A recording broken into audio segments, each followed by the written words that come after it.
Hey everybody. So this is just a very quick intro because we're about to get started with the tournament, but this is a Super Fantasy Brawl tournament put together by Az, and I am live and I'm playing against some of Az's tournament friends. And I've got a chap called Andrew who is well aware that he's on stream. So without further ado, let's just get going. I hope that this is all set up correctly. All right, Andrew, that is live. So um Awesome. Yeah, well, the table seems to be set up, so yeah, let's brawl. yeah. All right. I have no idea what you've picked. You have no idea what I've picked. And so this should be good. Let me just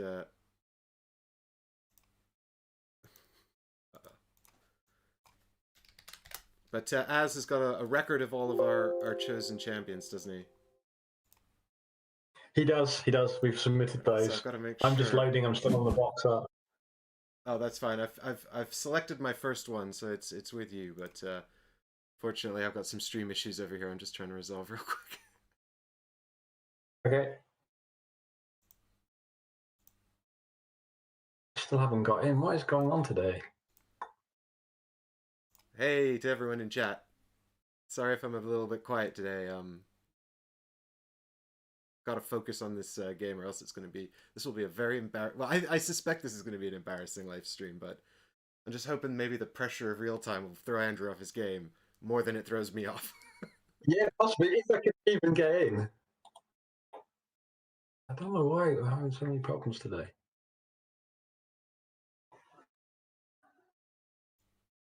Okay, 76%. We're almost in. I've played so much on BGA and never had a problem, and today I've got Discord problems and BGA problems. Sod's law, isn't it?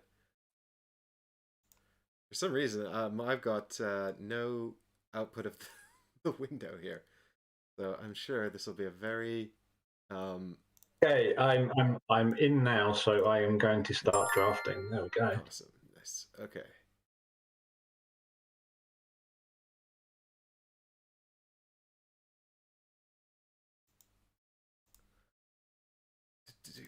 I'm gonna just keep going here with the God. And now don't make a mistake and pick one that I didn't tell Az I had by accident. It's all good.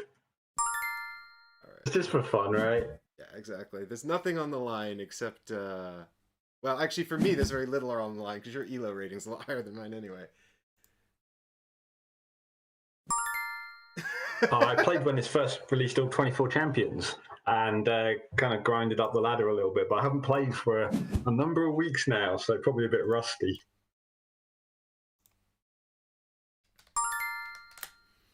All right, yeah, there we go. This is here now. Great. All right, let's just bring this up. Sorry, Andrew, for the delay while I actually get the game on screen. There we go. The game's on screen now. Okay, Sir Tentaclot. Yes, I've never played him. I'm sure this will be a fun learning experience for me. Yeah, Tentaclot's a little bit nuts, especially when he's leveled up, because he gets quite sticky to can't be pushed and pulled when he's near the statues. Yeah, I heard. So Chris has him. My buddy Chris has him on his team because he hates displacement. So he's sort of got Sir Tentaclot to help him avoid displacement wherever possible.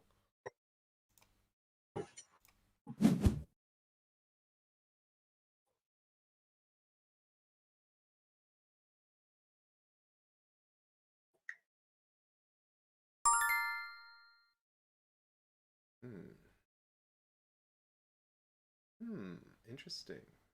Starting objective. I think I like this as one of my favorite starting objectives.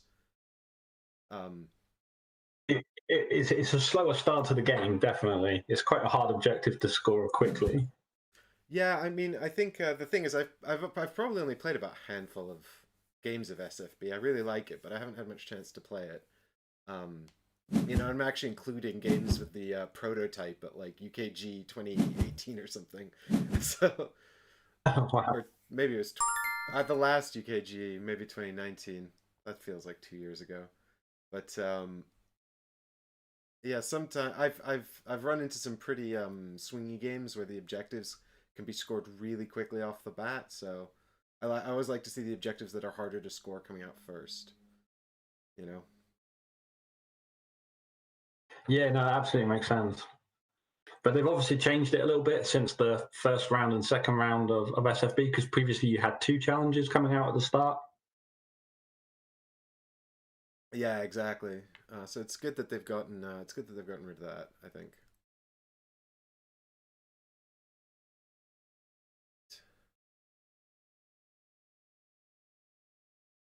I like this card, but I don't need it right now.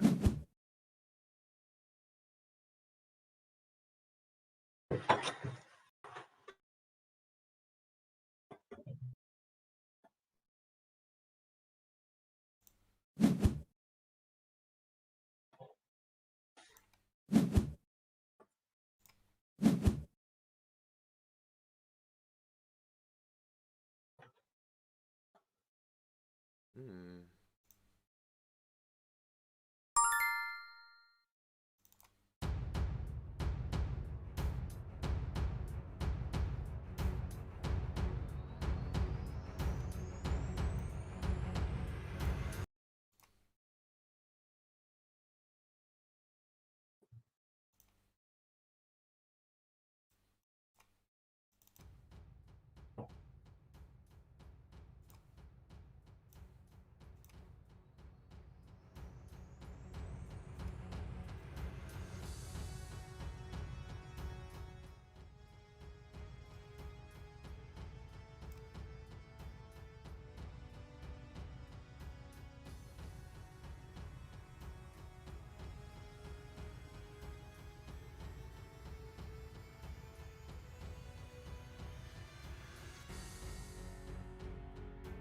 Did we lose you, Mike? No, I'm just I was Oh, fixing okay. my stream, and then That's suddenly fine. I remembered I had to concentrate because we're timed. Yeah, no, it's like, don't worry about the time, because if it does time out, I won't obviously kick you from the table in this friendly game, so don't worry about that. I was just, because I had voice problems, I was concerned I'd dropped. Oh my god, that's amazing. Yeah, Taze is a beast. Right, so this is a good example of a time where if I knew the cards better, I probably wouldn't have put someone opposite Taze like that. But this is why we're here. We're learning. We're learning.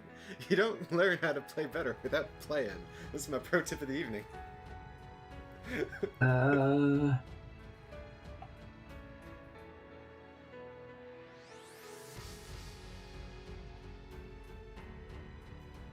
So he's now bloodied. I don't know, under the new rules for bloodied, if they take 3 points of damage.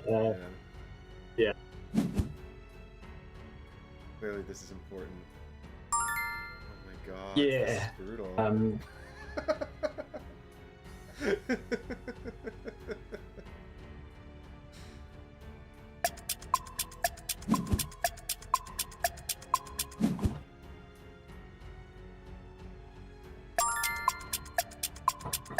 Wow. There we go. That's amazing. Yeah, just a little bit lucky. I did kind of aggressively mulligan, but I was really lucky to have the 3 on-color Taze cards in my hand that were aggressive. Normally, I wouldn't have gone for the early knockout. No, I don't see why you wouldn't. That was awesome.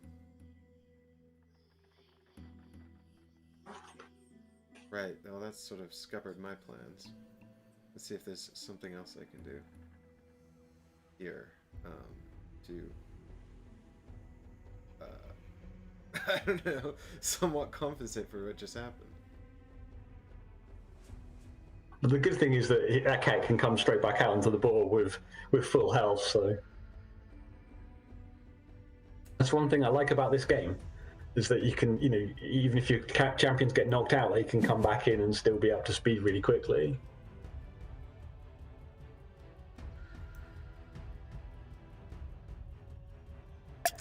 Oh my god.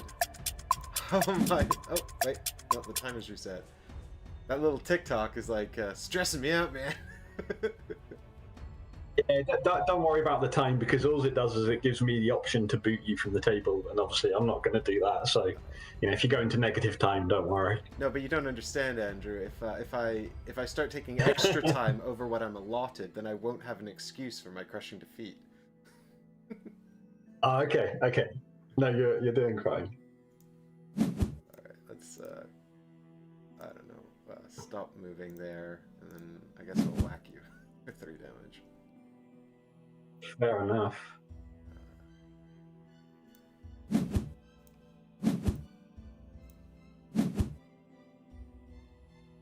Okay, so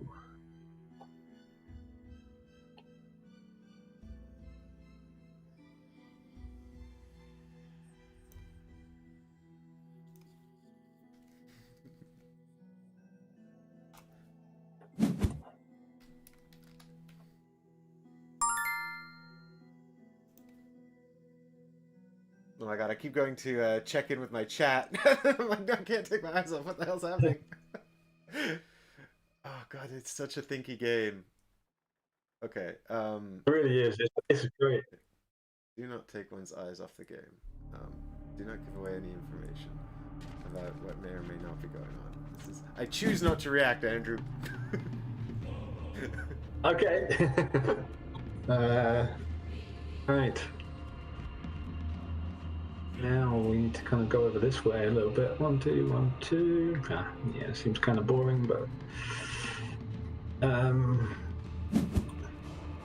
this is probably the most boring move in Super Fantasy Brawl, but we're going to do it anyway. I'm just going to play the objective. Okay, so you're currently holding the have a chance first objective. So I need some displacement here to sort you out.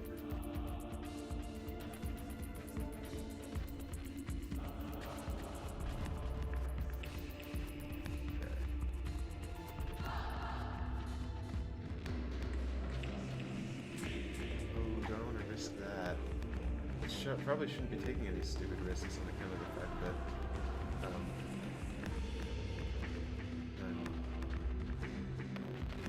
no, not winning.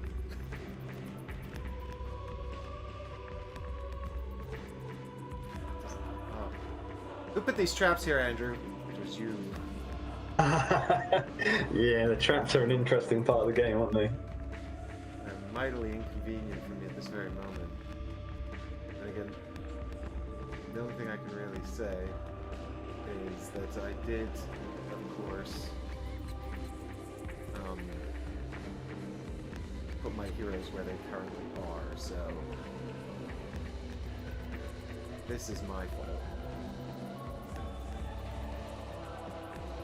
If I have any issues with their current positioning.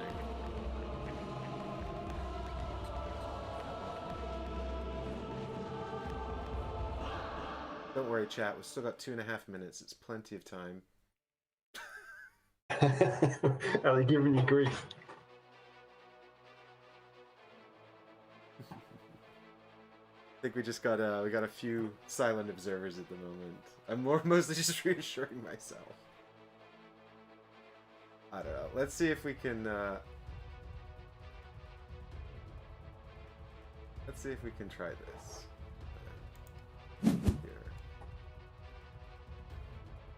Yeah.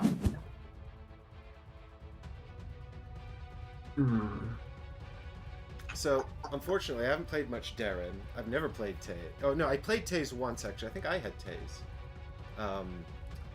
But I don't... My problem is retaining the card information. I am going to react. I'm going to play Momentum and move Taze to here. So I'm basically asking you if you have another displacement effect.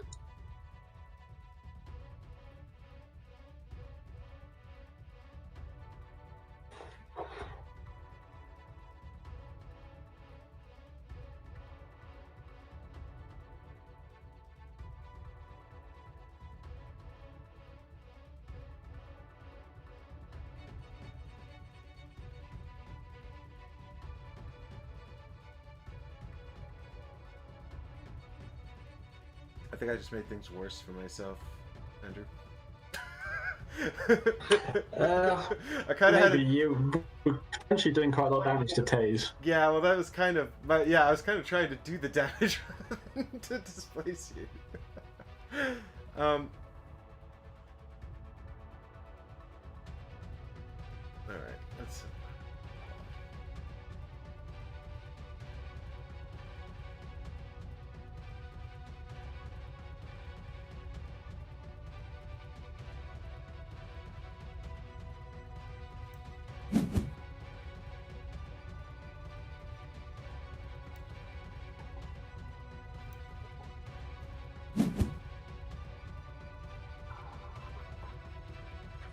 Okay, so we will choose not to react.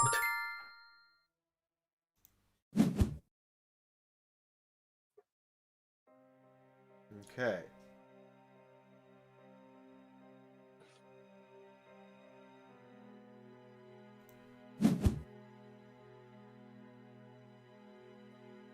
Alright then, it's the move I didn't want to make. Alright, I got off lightly there. Okay.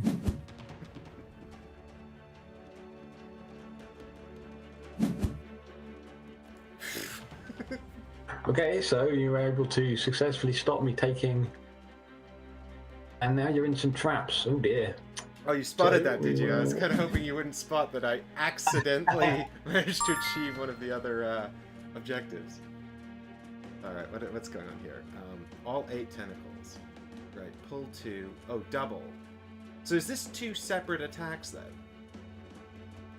Yeah, so the final stage where the damage is dealt is effectively doubled. So if you don't react, it's going to be doing 4 damage to Suzhou and pulling him 2.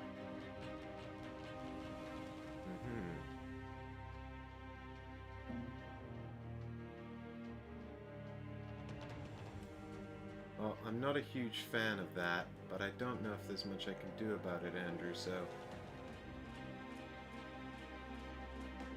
Let's just... hope that this one works out in my favor. Sure.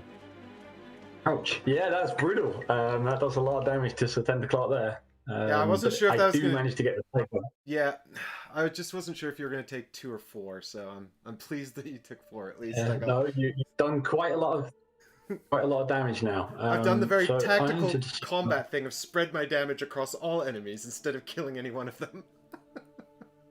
That's good strategy. Good strategy. I think rather boringly, I'm just going to move Darren to here. Alright, what do we got here? Oh, hello.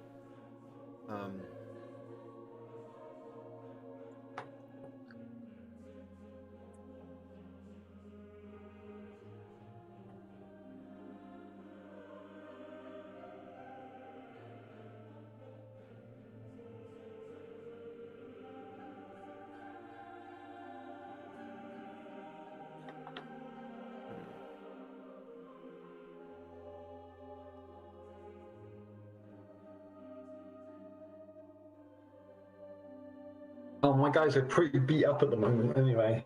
Especially with no armor on Darren or Tentaclot.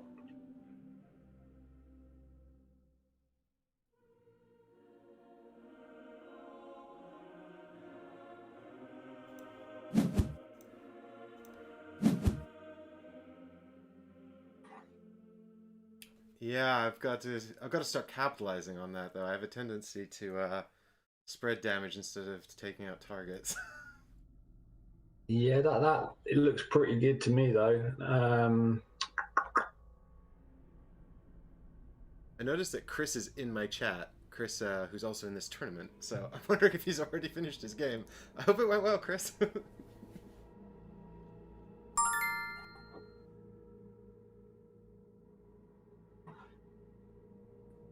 I'm gonna be super boring now, I think. Maybe just scouting out our teams for the next round though, right? Quite possibly. No, that's not boring. That's totally legitimate, isn't it? Taking out a threat and positioning yourself right next to this objective. Yeah, next to the objective. Everyone's getting mental on the objectives. Are you more of a brawler? Just murder the enemy and don't worry about the objectives. Yeah, I guess it really depends from game to game. Sometimes you feel like playing the objectives, and sometimes you just have to kind of go to face. Alright, so you're not in a trap hex. I don't need to worry about the card text. It's just 2 damage into Suja, which will kill him if I don't react. So that's kind of a shame. Okay, so that's Potentially rather telling about what I have in my hand.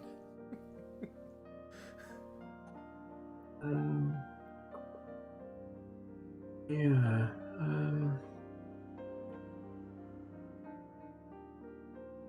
I now need to come and get in that yellow area, unfortunately.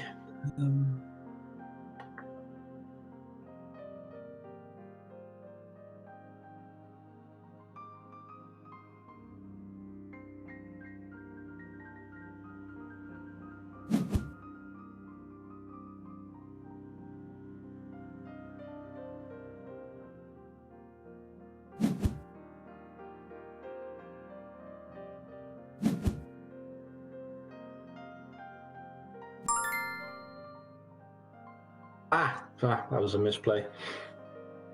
I went to plan, but I clicked the move 2 rather than the plan.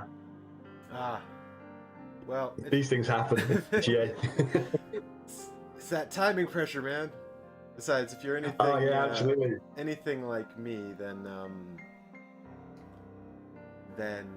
the planning wouldn't help anyway.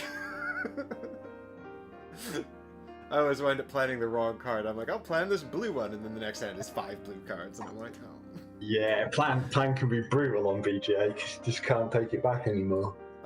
And the thing is as well, like I know I should check my discard. Hey, just very quickly, guys, just saying, Andrew and Mike, you have 20 minutes. Thanks, Az. Okay, we're doing fine. Cheers, Az. Oh, he's gone. Bye, Az. So I always wind up. I should always check the discard, right?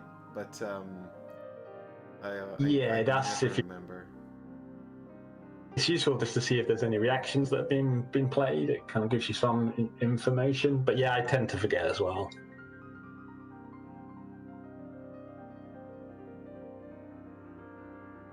Okay. I do have 2 cores left. Oh, I should have played that first. What an idiot. I could have been so much smarter, guys. Can you see this? Oh my god, that would have been so good. I'm such a dummy. Let's move on very quickly. Don't worry.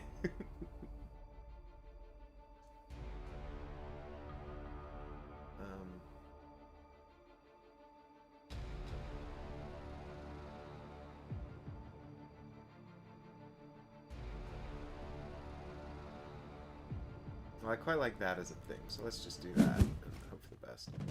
So you see, Andrew, I just played Focus, which I definitely should have played before I went and attacked your guy instead of after.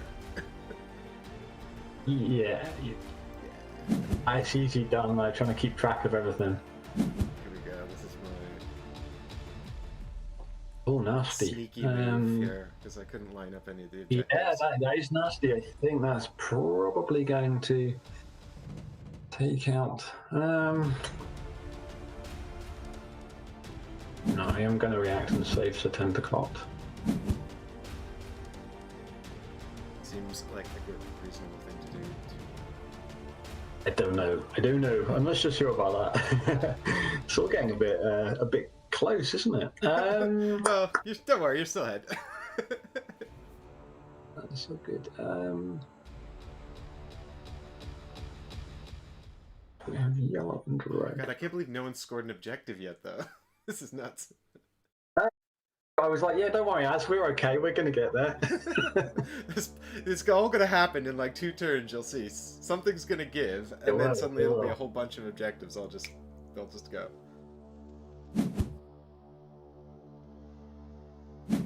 Oh, I didn't like that. I don't know what happened, but I didn't like it. Rodeo. So I used rodeo just to run through. Okay.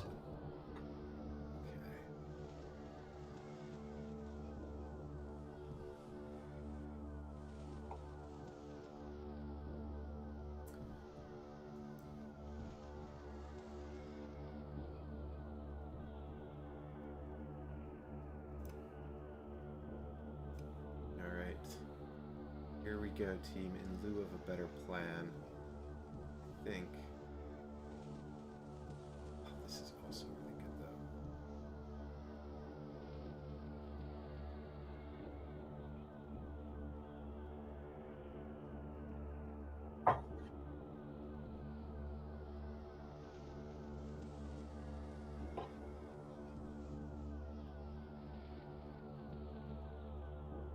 I think this is the better move.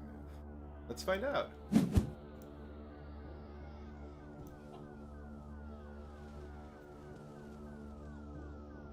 Ooh, nice.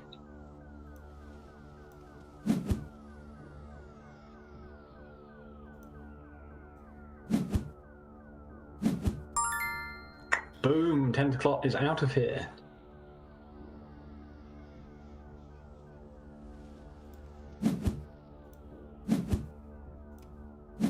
Alright. Asking all the questions now.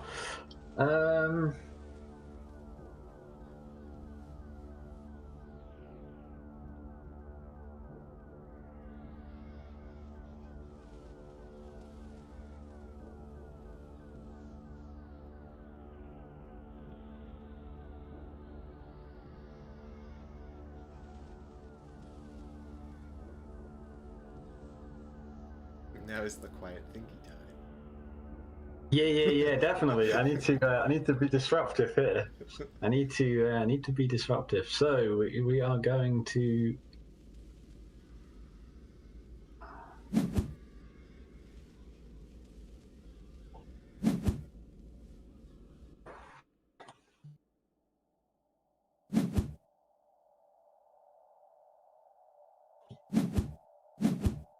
Woof.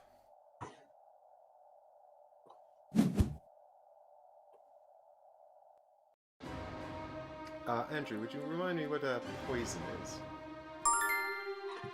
Yeah, so if you deal damage and damage gets through, then the poison is applied. So if there's no damage done, there's no poison added. So this particular card is poison 2. So you'd need to have 2 defense. You've already naturally got 1 defense from Aket. And so if you were to give Aket another defense for a reaction, poison wouldn't get through. But if 1 damage does get through, you take poison 2, which is an additional 2 damage.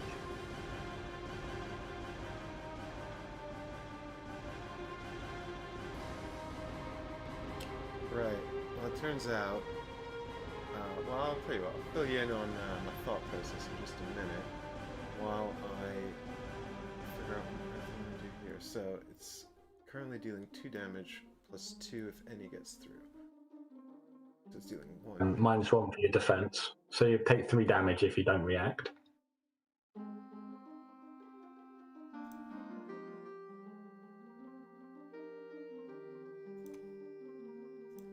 Well, I guess for now I should be taking 3 damage. Alright, so now the objective we've all been fighting over is gone. It has.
Alright, well, I think this is going to be extremely uninteresting, Andrew, but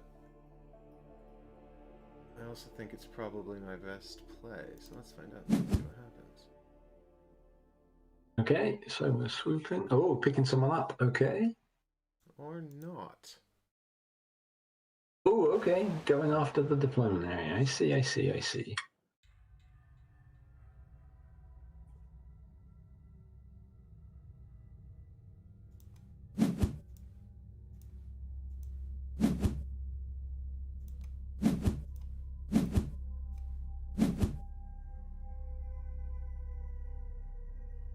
Alright, get some damage in there and then run away. Yeah, that seems like a solid strategy.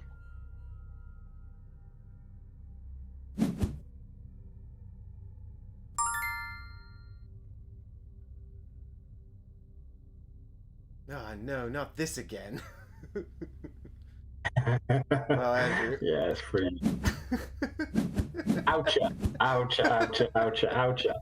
It's so unfortunate for you twice in a row. That's okay, that's okay. It's not what I wanted to see, but it's not completely disastrous. Yeah.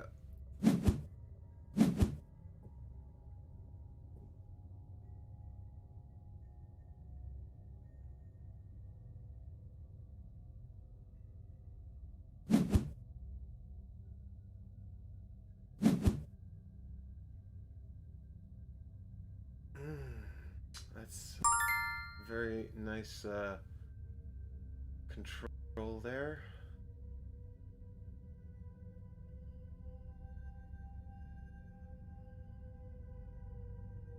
Yeah, that was brutal. That reaction revenge. I even should have thought that you knew that you had it, because at one point you had 10 cards in your discard.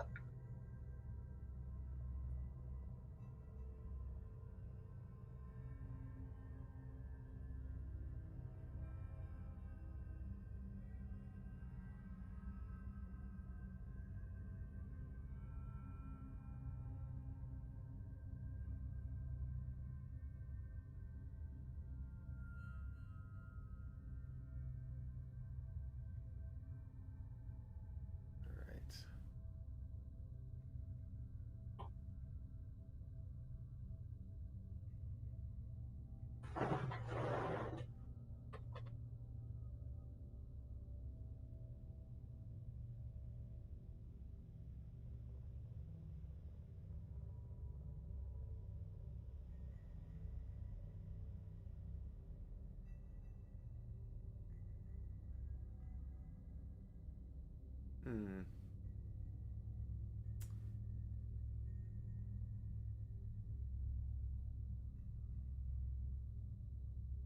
Alright, well, here's the plan, I think.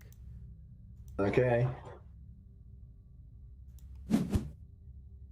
Oh, nice.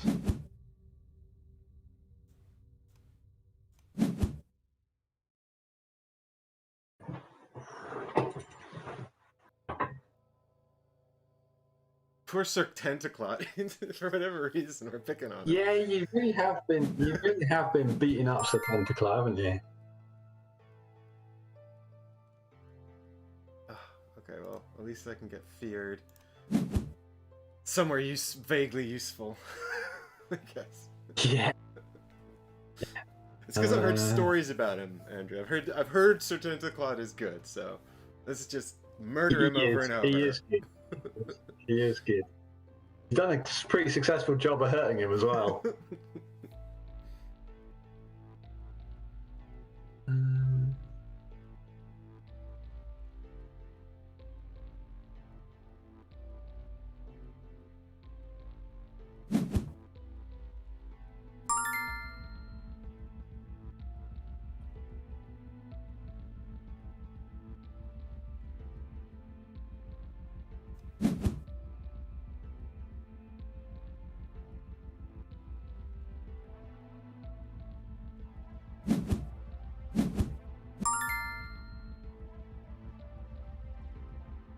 Okay.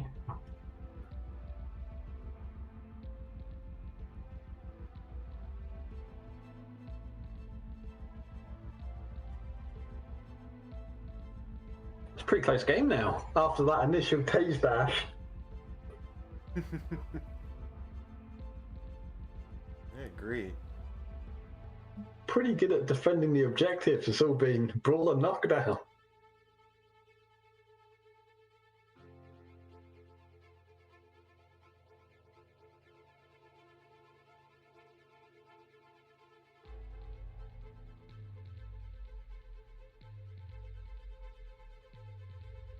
Hmm.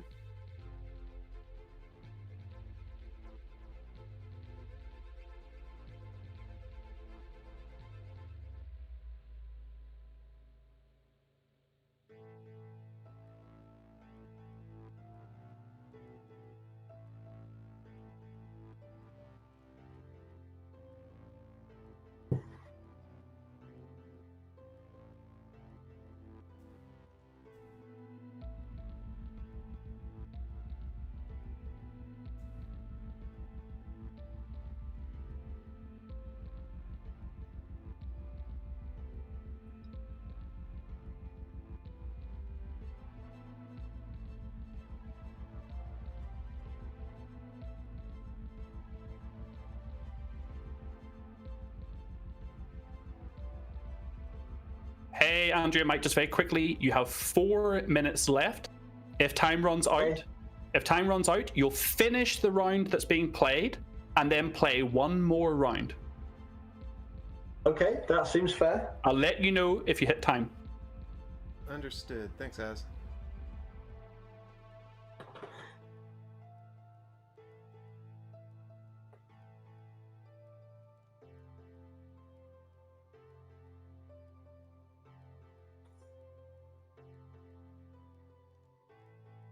Damn it, I can't play all the cards I need to play.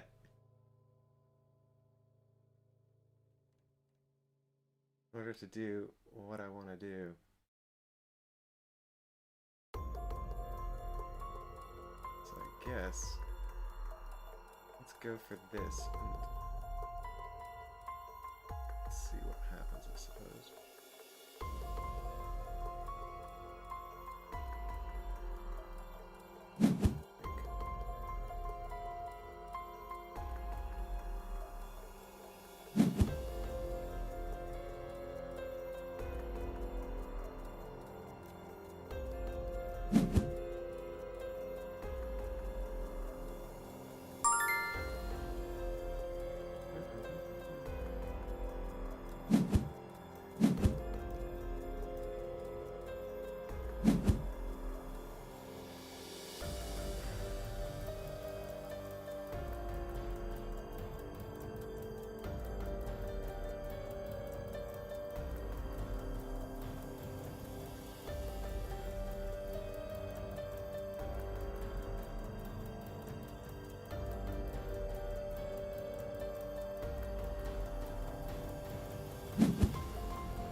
Oh no.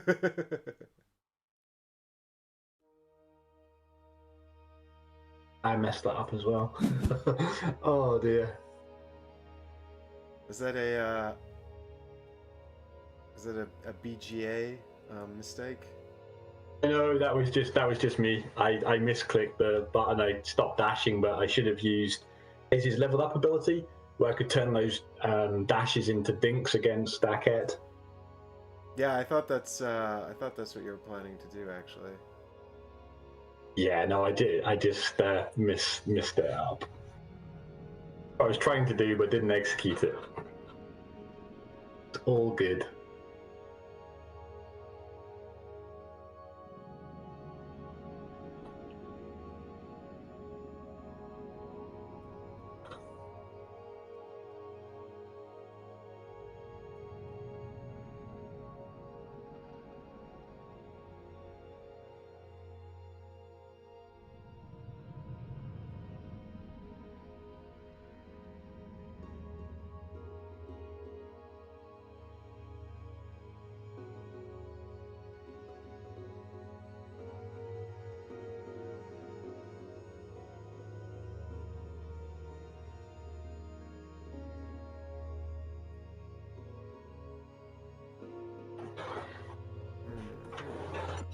Okay, guys, that's time. So finish this round, and then one more round.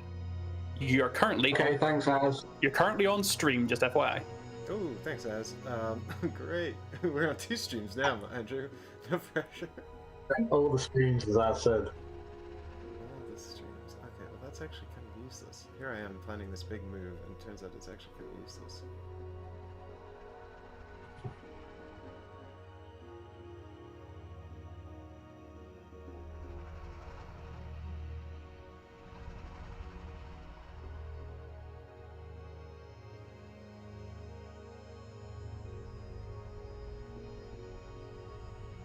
I wonder if we're the last game to finish then. Sounds like we might be.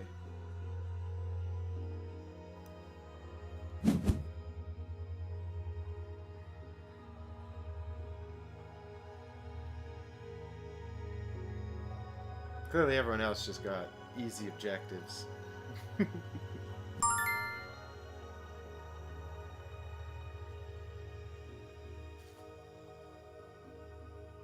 Okay, now that didn't have the effect I thought it would, and I don't know why. Did you react to that? No, I didn't react. Oh, yeah, okay, no, I just forgot what on earth I was doing, that's why. How many health do... Oh, God.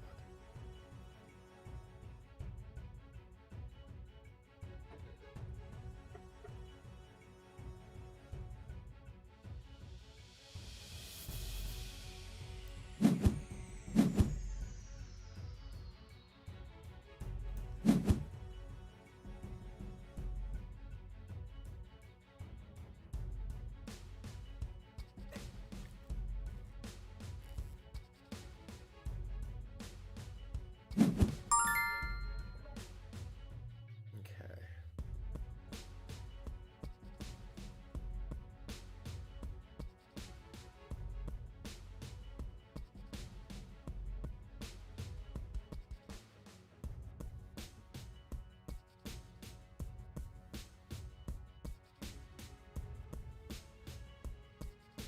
So one more round, right?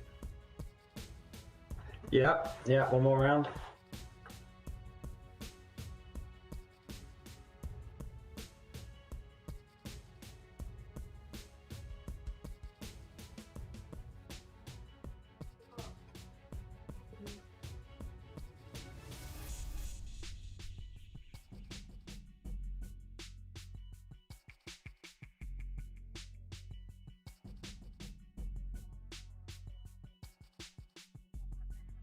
Oh,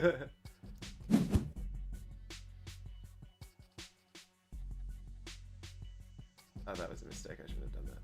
Oh well. Wait, can I? Yeah, you can take that back. I can. Interesting. Alright.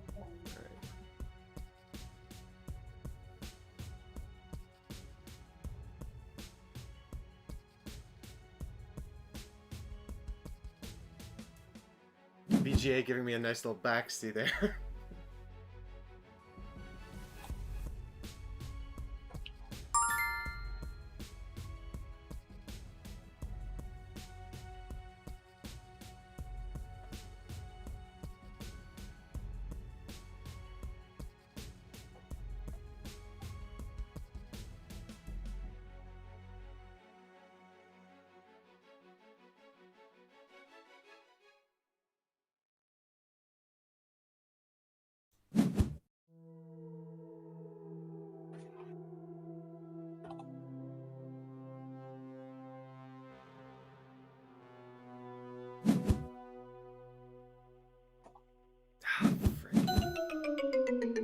Well done. That was a close, intense game. Andrew, I thought Wow.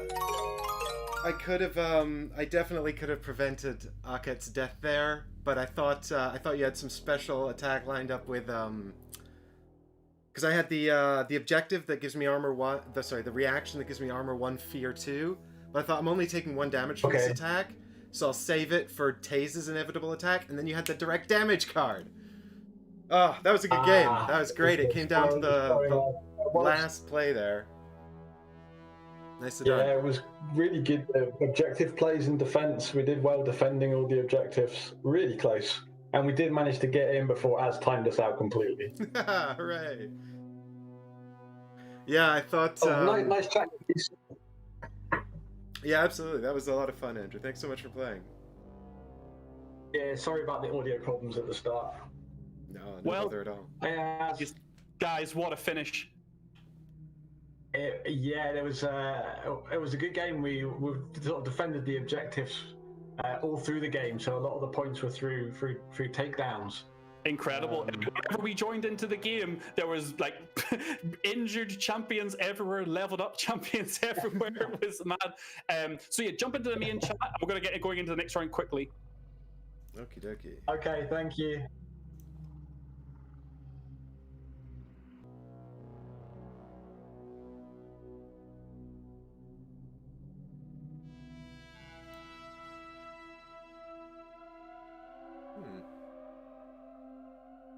Thank you, everybody. As a quick thing, please make sure you do not watch the stream if we're watching your game. And please also make sure that you don't say anything. If players are playing the game, don't do anything to distract them, but feel free to watch the stream and watch the other games. That's absolutely fine. It would just be the same as watching somebody else play at your store after your game's done. Quick comment from me: the two games that we watched, Table 1 and Table 2, my God. phenomenally well played, guys. Well played. Bree and Tom, Andrew and Mike, epic games. Like really, I can't wait for people to watch those back. Yeah, they were fun.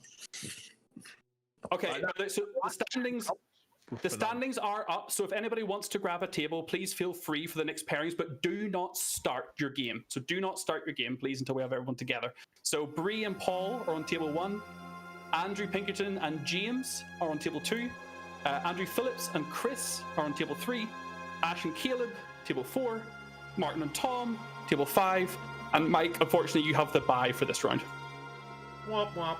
Can I come and hang out in the commentary box? Of course you can. You are More than incredibly welcome to. That sounds like a great idea. Sorry, I just what table was that? Paul, what is your name on BGA? Strider. Paul is Strider. And James, you are on table number 2 with Andrew, who is called Niviama. It's a good effort. Niviama. Be nice to James, Andrew. He's pretty new. Don't be too mean. I'll try. Okay, so everyone's going. I was just thinking, like, how am I going to spectate who you're spectating as? And then I was like, I'll just watch your stream. You can watch the stream, or you can join in the game. You can find it under the games in Super Fantasy Brawl, whichever you prefer. So let's pick who's going to be our next game to watch. I think the Caleb Andrew Pinkerton game. No, sorry, hold on a minute. That was the first time round. Let's do. Let's put some pressure on Chris and Mike. Since we've got you in the commentary, let's do Chris and Andrew Phillips. Yeah. Because that way we've got some ready, steady play camaraderie happening in the commentator box and the player box. They're not playing just yet. I need like a Super Fantasy Brawl holding screen, so I don't. I'm very, very poorly prepared for this. I just bring up my Paul, this shows that thumbnail. you're offline. Sorry, Bree? I Bree, sent you an yep. invitation, but it says you're not online. I'm going to move you guys to table 1 so you can work that out. Yes, okay. Okay, cool. They've moved. Caleb, are you still here? Oh, we've got a Caleb and Ash on table 4 though. Kind of want to watch that one as well. Yep, sorry about that. I was getting a break. You're all good, man. It was good to have a little break. So you're with Ash whenever you're ready on table 4. Alright. We can watch any game you want. No, I think let's watch Chris's game, especially since we've got Mike here. So let's bring the results up. Can I bring this on my screen for a second? And look at where we currently. Okay, so the current standings are Alchemy, Chris, James, Andrew Pinkerton, and Bree all won their games. Yeah. Points different wise, Chris is currently, he won 5-0, James won 5-1, so they've got the highest points difference. Andrew Pinkerton, he won by 2, and then Bree and Andrew Phillips both won by 1. So currently, although Challenge doesn't do it very well, we haven't really decided, this is just a fun, friendly thing, but currently, Chris is actually the leading player. I think everyone's in. So I'm going to swing by the tables. Is everybody sitting up, waiting for Super Fantasy Brawl? Yeah, great. So they're sitting ready to go. I'm going to swing by the tables and let people know that they can start. Let me get the timer ready.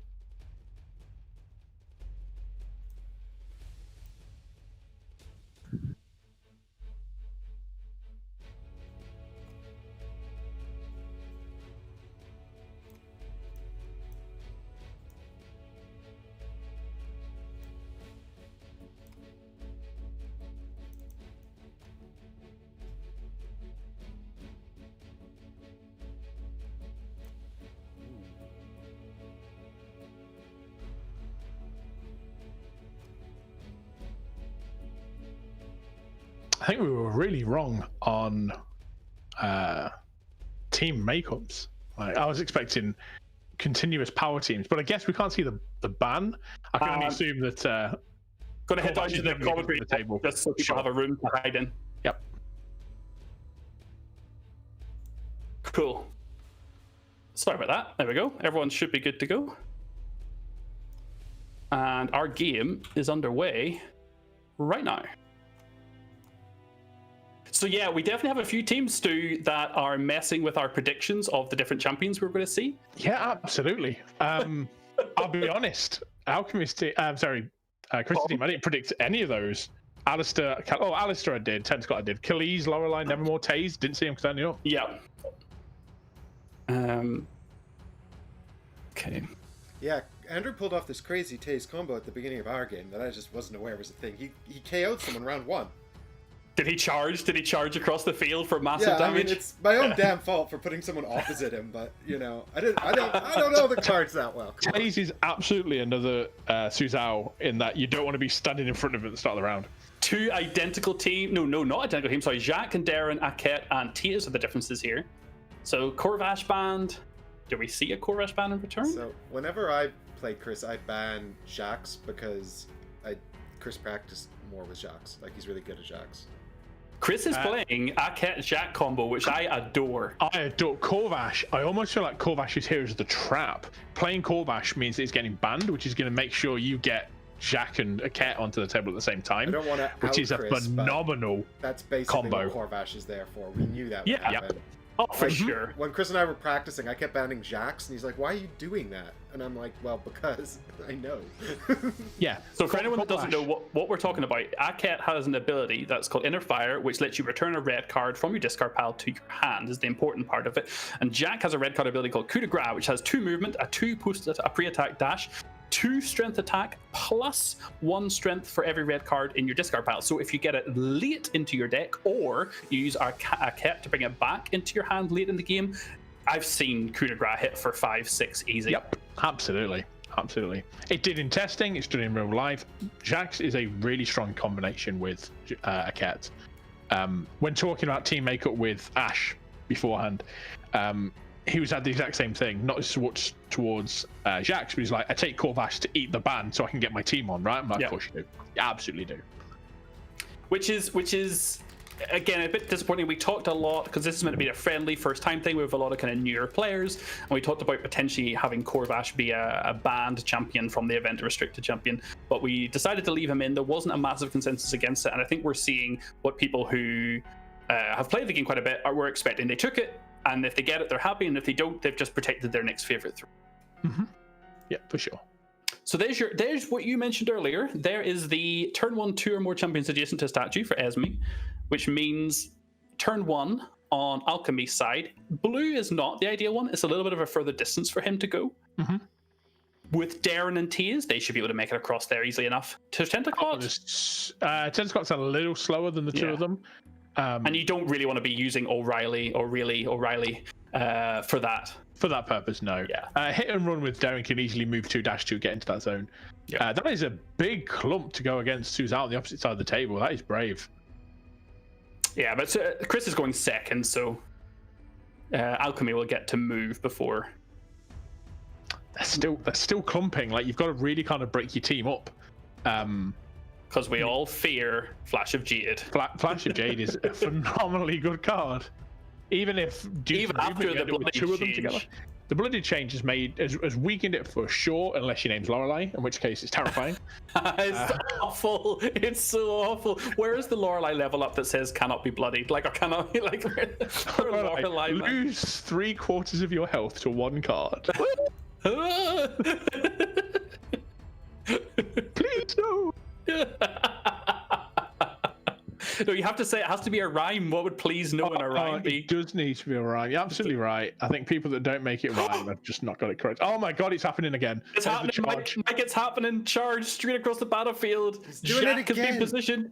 No, but it's not Chris. It's Chris getting it done to him this time. I know. Yeah, it's Andrew. Oh, yeah, it was Andrew. Sorry. Yes, he is doing it again. Yeah. How many cards did Andrew discard? 4 cards. He burnt his deck to get to try and get this opening. Yep.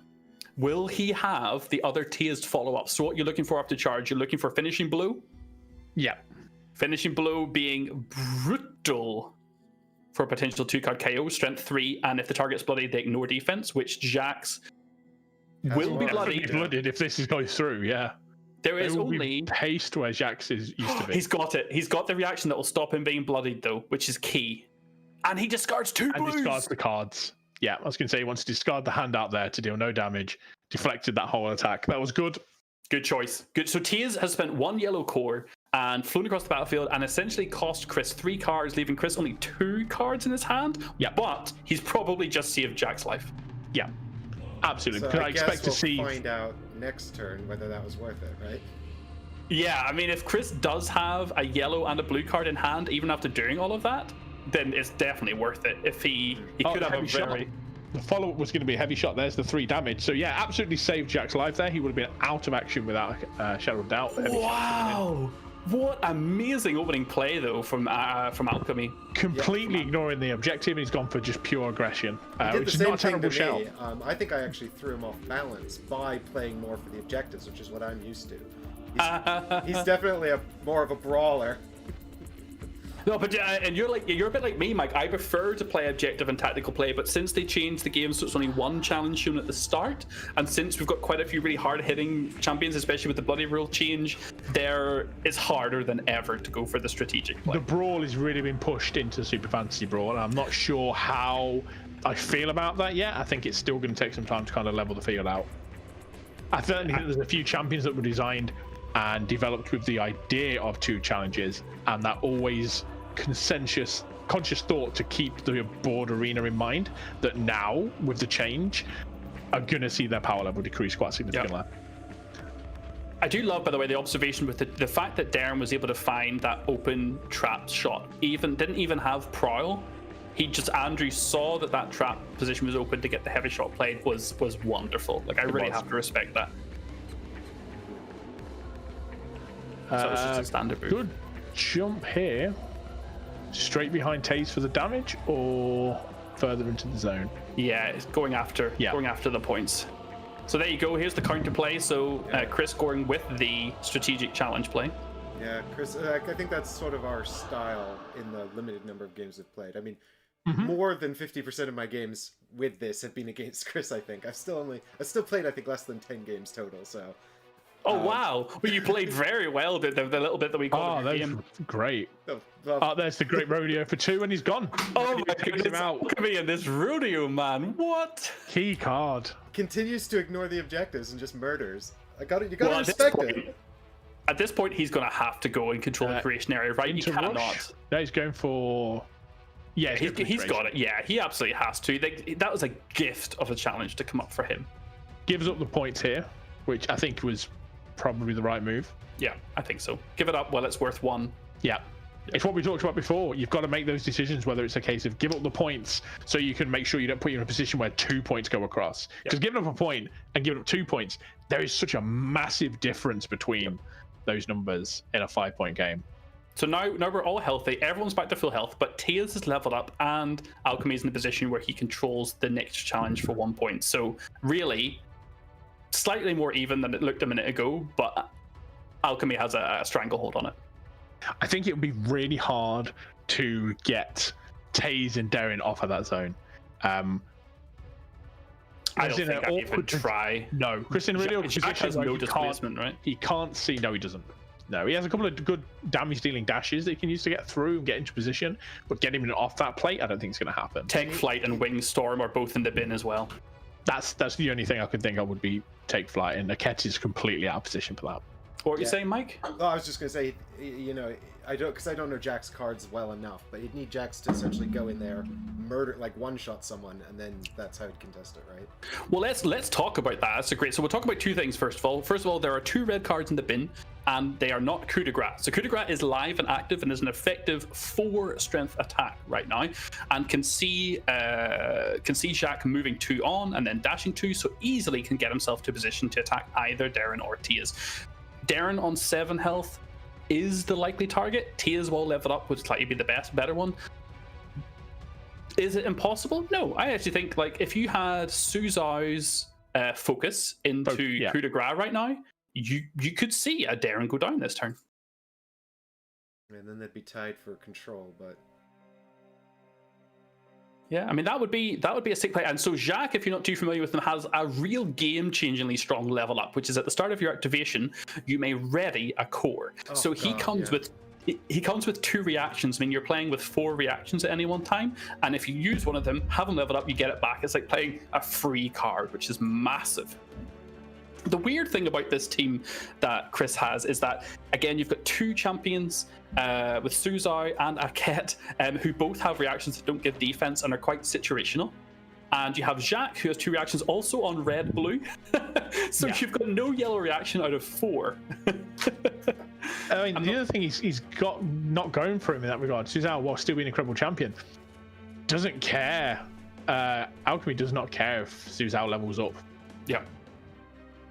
Like, they are all 0 defense champions, unless Tentacle is leveled or Darren's on a track when leveled. Yeah. But as standard, Su Zhao is basically blank, besides that array of incredibly powerful cards.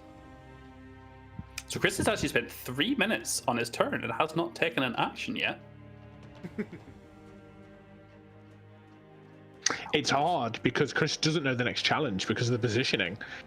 He doesn't know. The only challenge coming up is going to score, and he's probably not going to be able to stop that. And he doesn't know where else on the board he needs to be. He definitely needs to be more central, right? I would agree. Because if the next challenge comes up happens to be 2 champions adjacent to Ragdoll and yellow, oh my word, we're in a world of hurt then. To be honest, 2 trap hexes is also going to be a pain for him because the 4 next to him are all based. They're all empty near where Alchemy is. oh Yeah. So there's a couple of really good challenges that can come up. I'm just making sure there hasn't been a disconnect. No, we're playing. So we're seeing in a fire, but not when you would usually want it. Because coup de grace is not in the bin. We could see Wingstorm brought back, though, and Wingstorm may be played. Is Chris actually going to try and get into a position to push Tiaz out? I don't think so. I don't think that's possible.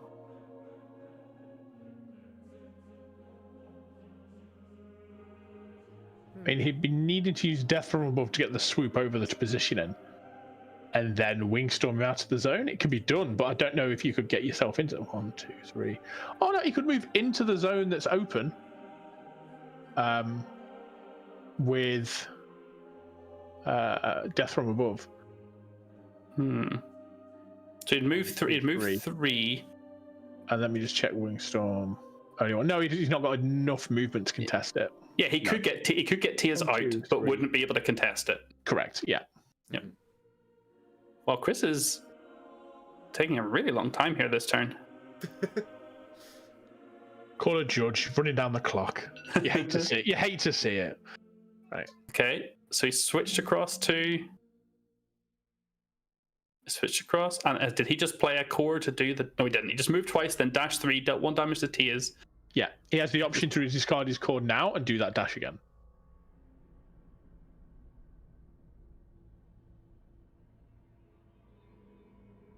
Don't quite know. I can't see what you would have got back. I'm not quite sure what you hit with the basic red. I can't see what he would have got back with Inner Fire, unless he was just using it to move more central, as you were saying. Yeah. The only Aket card he had, and he was trying to get Aket into a position where he can play more next round. Oh, and how much I've been that was sort of a repositioning round for Chris, I think. Yeah, I agree. He was I probably agree. fielding options for the 3 minutes and just couldn't think of anything better to do. Yeah, it looks like he was really trying to see could he get Tia's out and still get in the zone, and I don't think any of us could have come up with a way of doing it. Having champion Jensen to each statue is interesting because Aket is only 1 square away from making that work. Yep. Or hexed, rather. And Jax is in a really good position now as well. He's got over to where that trap hex is as well, in case the trap thing came up. Yep, he positioned himself really well for traps coming up, for the destruction zone, adjacent to his statue, capturing the enemy deployment zone. Jack's in a great position all around. It depends what Alchemy has in his hand. So unless Tentaclot, Taze, and Darren decide to beat him into a small paste. Stu, look in Alchemy's discard pile, and can you make a considered assumption of what you think might be in Alchemy's hand? Oh no. Could be a lot of blue. He's blue, Dabba and die for sure. Yeah. We're seeing a standard yellow. Because he has no yellow cards left. Because there's 5 in the bin, yeah. Standard cards forever. Standard blue. Blue standard. What? How do you not have a blue card you want to play? And a standard red. And a standard red. Complete 3-action standard turn. What is the name for that? We need one, right? We do, yeah. I mean, there's terms. I mean, I was going to say it's a basic turn, but there was a word in there that I definitely don't want to say on live stream. Okay. Basic bitch move is what I was thinking of, but there you go. Okay, thanks. I mean, sometimes I need to think of something. I'll come up with something. You need to think of it. Yeah, whenever you play a turn that involves 3 standard actions, what do you call it? We've just had a game reported. So the other Andrew at the table, Andrew Pinkerton, has taken down James 5-2. First game for round 2 reported. So if I'm Chris, what do I do here? So, champion to each statue. Aket only needs a move. He's got a good selection of colours. He should be packing everything as far as I make out. 1, 2, 3, 4. 1, 2, 3, 1, 2. Yellow predominantly. So I'm expecting a couple of yellow, if not 3, then one of the others. And what's he going to be worried about reaction-wise? Just the one. He's only going to be worried about Taze's reaction. Don't feel bad, Andrew. What is Taze's reaction card, Steve? So Taze's reaction is +1 defense, and then the targeted champion can dash 1. I would say up until Xin Shen, Taze had the best reaction in the game. One of my favorite reactions in the game. The fact it's on blue as well. Yeah. It's on a nice colour, so it's easy to play without messing up your turn. And that dash 1 gets you out of ranges, out of lines of fire for pushes, pulls, all sorts of things. Yeah, I adore it. Oh, there's the coup de grace. And he has 4 red cards in his bin. So this is coming in at strength 6 on Tia's, who has 5 hit points. Which, even if he plays the reaction, is going to take him down. So yeah, and it is only Tia's reaction that's left. It's only Taze's reaction, 1 defense, he can get off of that. Sorry, I'm trying to input scores, and unfortunately my challenge is breaking, and there is Jacques.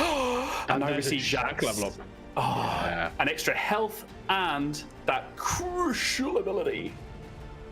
I mean, clearly this build for Jax won't make it through to publication, right?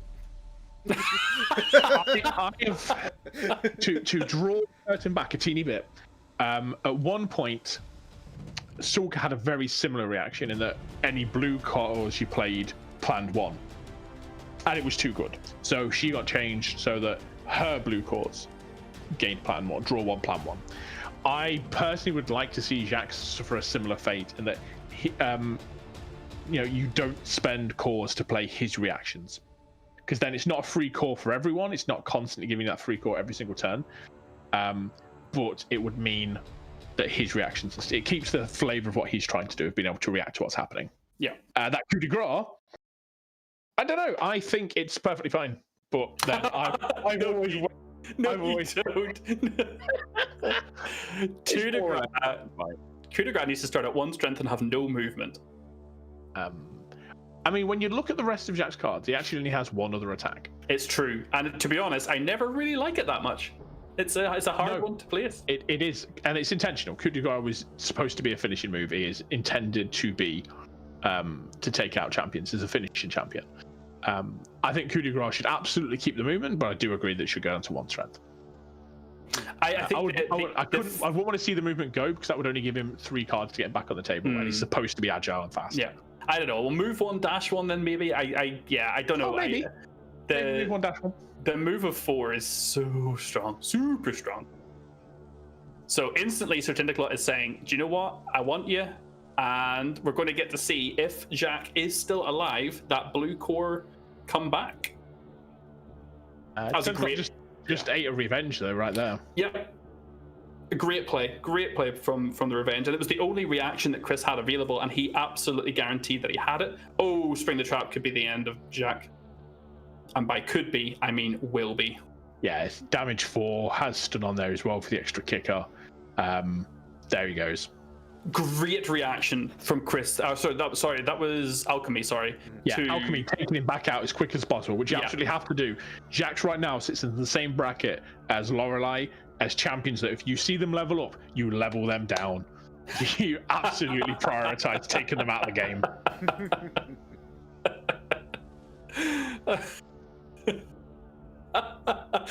It's like, okay, you see leveled up. All right, never worry, mate. It's fine. So sorry, you see leveled up. My team's got no defense then. All right, it's fine. See Jack leveled up. Kill him with fire. Kill him with fire. Nuke him from orbit. Burn every bridge. Give up every challenge. You take him out.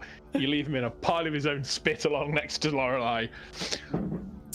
What's that? For anyone wondering, Lorelei's level up is she draws 7 cards a turn rather than 5. Oh yeah, I've seen that. That's gross. You get it off the table. You don't let it stay. Yeah. What's that new objective as? Oh, sorry. The new objective for people who are watching through my stream, who I should probably be thinking about instead of just sitting here giggling, is have 3 champions adjacent to the same statue, which goes horribly against have a champion adjacent to each statue. They completely contest each other.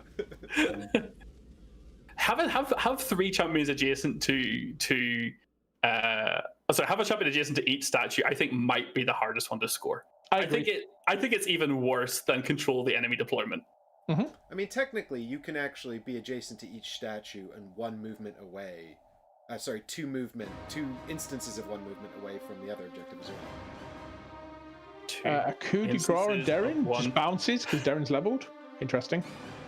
But has a champion next to each statue now. Taze makes a move back into the field with the ever impressive charge.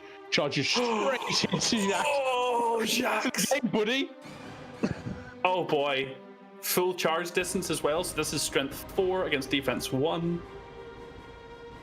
Chris could have Jack reactions back in hand. The pain train's coming.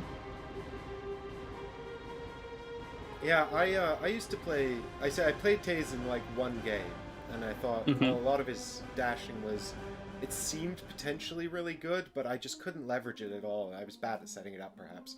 And then having seen Alchemy play with Taze, I'm like, yes, okay, this is what I suspected could be possible.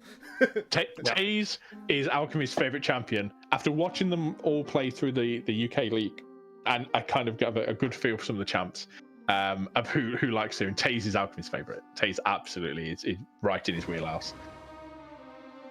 So he did react with Riposte to deal a little bit of damage. If he's going to back to Taze, he has to discard a red card, and for every red card he discards, and he could just look for the defense here, but absolutely, if he can, he wants to be dealing red cards out here. He dropped from the ashes, which is a fair discard. Yeah, and a double strike.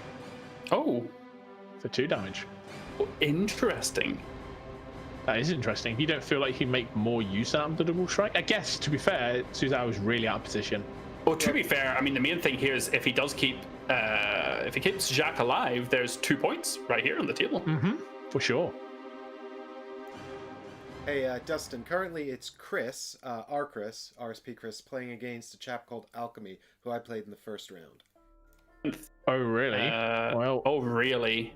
Is straight exactly. After the stun. Oh. So there we go. We can see what Chris has. He has Coup de Grace and Swift Sword, so we know he has no reactions at hand. That's a rough stun after he just gave up all those cards, right? Yeah, it is.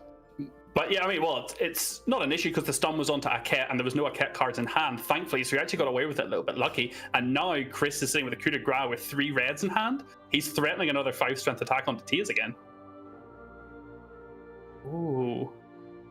Yeah, I mean, he knows there's no defense. There's nothing he can do against it.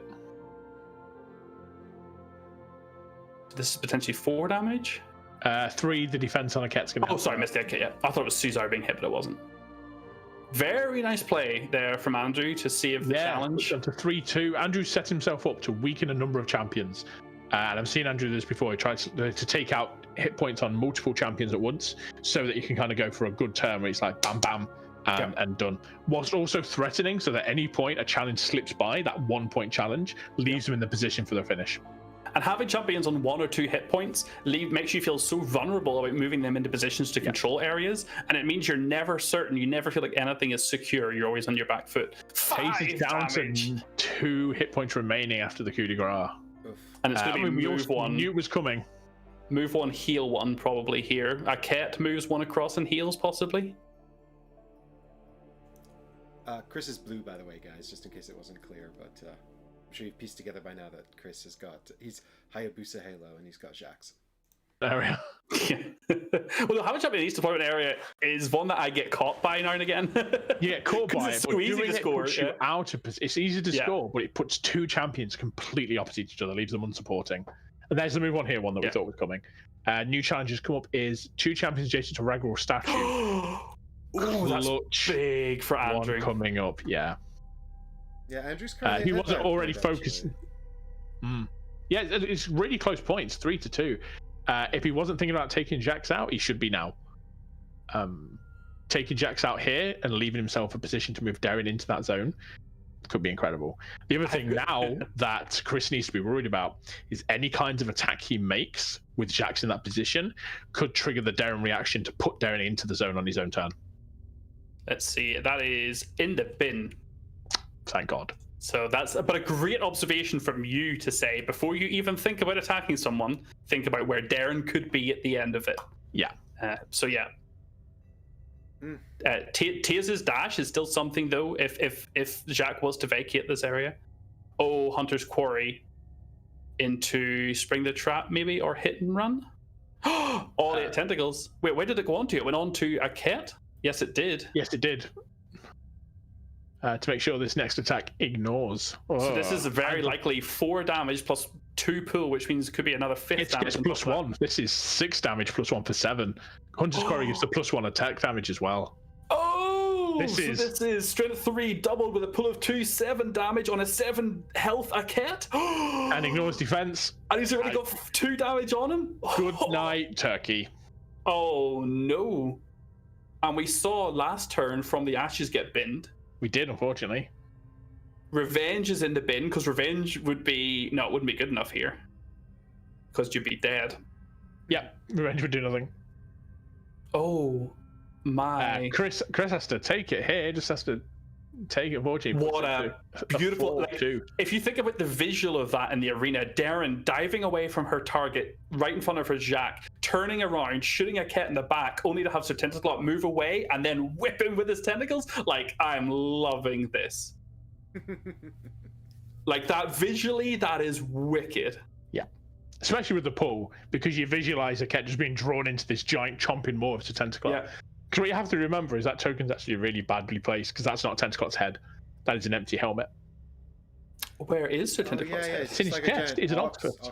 Octopus underneath. Oh, okay. If you look at the actual artwork, the head is in the center. The 2 round orbs on his arm are actually where his eyes are.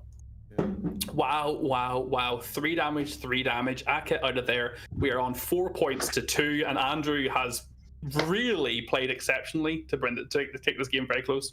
Yes, certainly with Jack sitting on 2 damage. It doesn't sound like much, but when you're only 6, 2's really bad.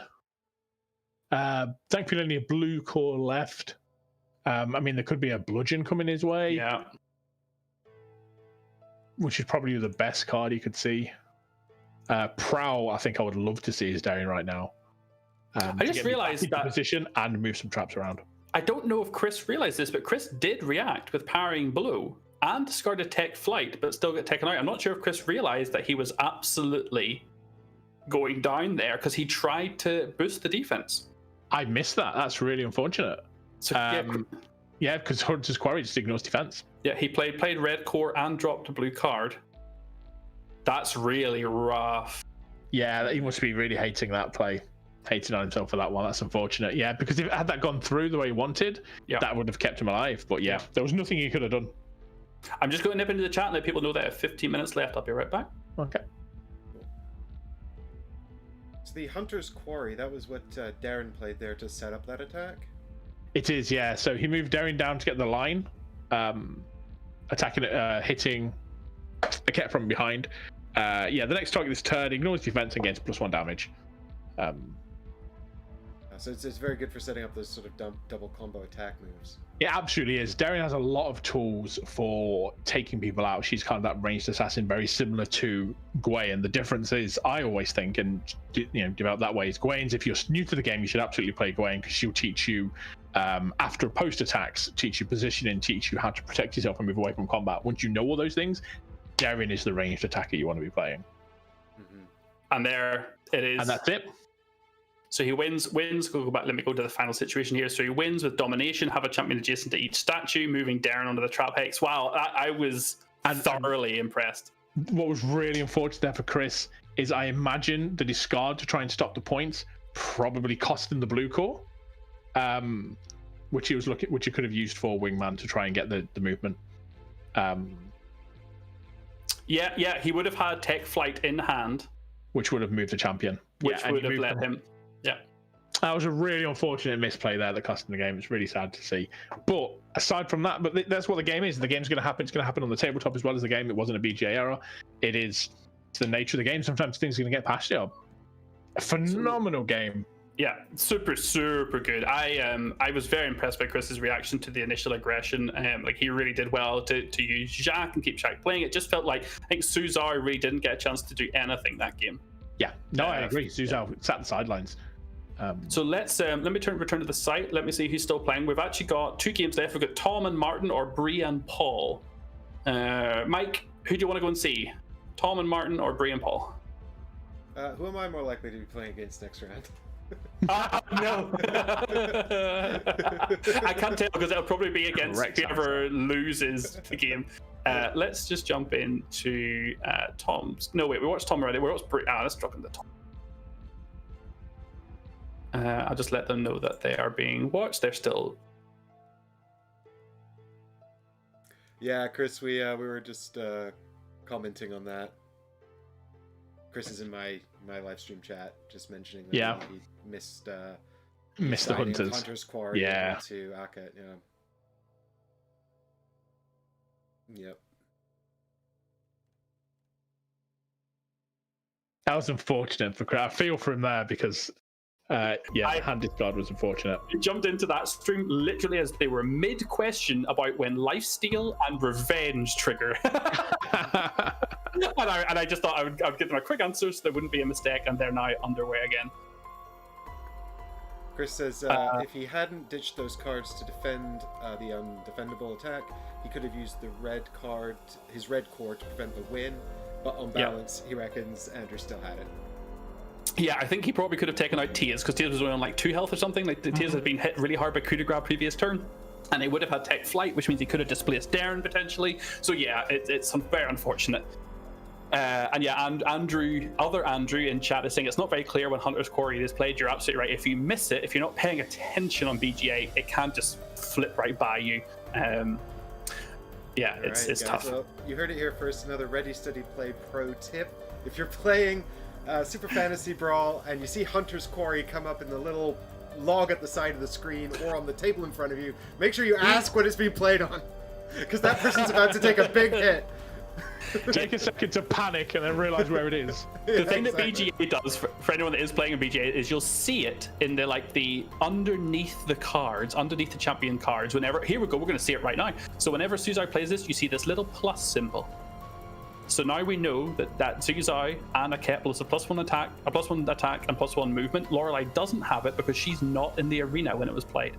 So yeah, look out for those little plus symbols. It can be easy to miss the ones at the bottom if you don't have a screen that can fit them both in. This is one thing I hate. This zoom level is too far out for me. I always do one tag of zoom, just at the very least. I prefer two.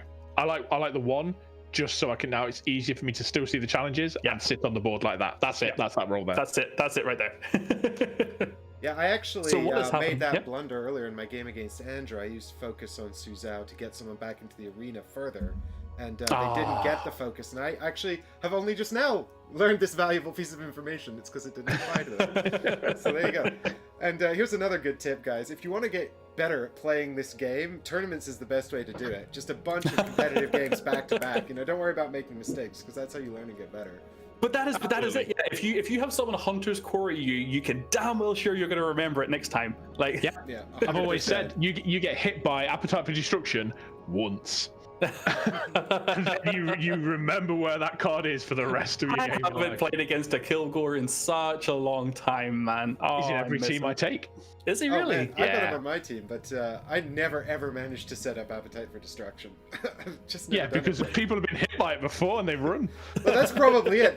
I've never actually managed to use it successfully, so I'm like, is this card even any good? Whereas everyone else is making damn sure I can't use it, which is why this is happening. That turn where you play one card, remove all the damage they did in their entire last turn, and take them out. Never again. 10. Well, yeah, when you get that 10 damage, 5 damage, 5 healing swing, that 10 swing. Oh man. Yeah, I can't show Appetite for Destruction, unfortunately, because I don't think we've got I don't know if we have any Kilgores at all in the field. I have one, but I'm not playing right now. Did Ash take Kilgore? I shouldn't reveal this to the whole world. I could neither confirm. Blink once or blink twice. I could neither confirm nor deny Ash's team. You'll have to go and play him, or watch one of his games. Yeah, Chris is the thing, right? is condoning this advice in chat. Never end your turn next to Kilgore. And Ash has also said, yes, I have him in my team. Thanks, Ash. So Ash is playing Kilgore. I don't care about revealing it. Ash has a really cool team, actually. I might have to. We might have to watch Ash next game. I believe Ash is on 2 wins. Oh no, Ash lost to Chris first game. Actually, he lost. Yeah, he won lost. his second game though. Yeah, we might have to drop in on Kilgore. I want to see Kilgore in action. Yeah, Chris says he knows if Ash has Kilgore or not. It's so funny, right? So Super Fantasy Brawl is a really interesting thing, right? Because it's kind of like a card game, and at card games, you would submit deck lists, and you wouldn't let people know what's in your deck list, unless you verbally tell them. And then you have this weird thing that kind of happens at events where once you've played your game, if you've got 10 or 15 minutes left and you're kind of walking around, it's kind of seen as kind of bad protocol to be looking too much at other players to kind of work out what's in their decks, because if they have a certain card or two and you know they have it, it can completely change the game. In Super Fantasy Brawl, it's not as big a deal because you bring 5 champions and everyone can see immediately what 5 champions you have, right? But it's still kind of good courtesy just not to share them all publicly immediately. I mean, that's a very interesting sort of social convention that spilled over from card games, because obviously I come from a competitive X-Wing background. Very few people at home I did not know that. Oh, wow. You did. I know I didn't. I did. I swear I didn't know. I love X-Wing, man. You didn't know that? How have we never crossed paths? No, I didn't know that.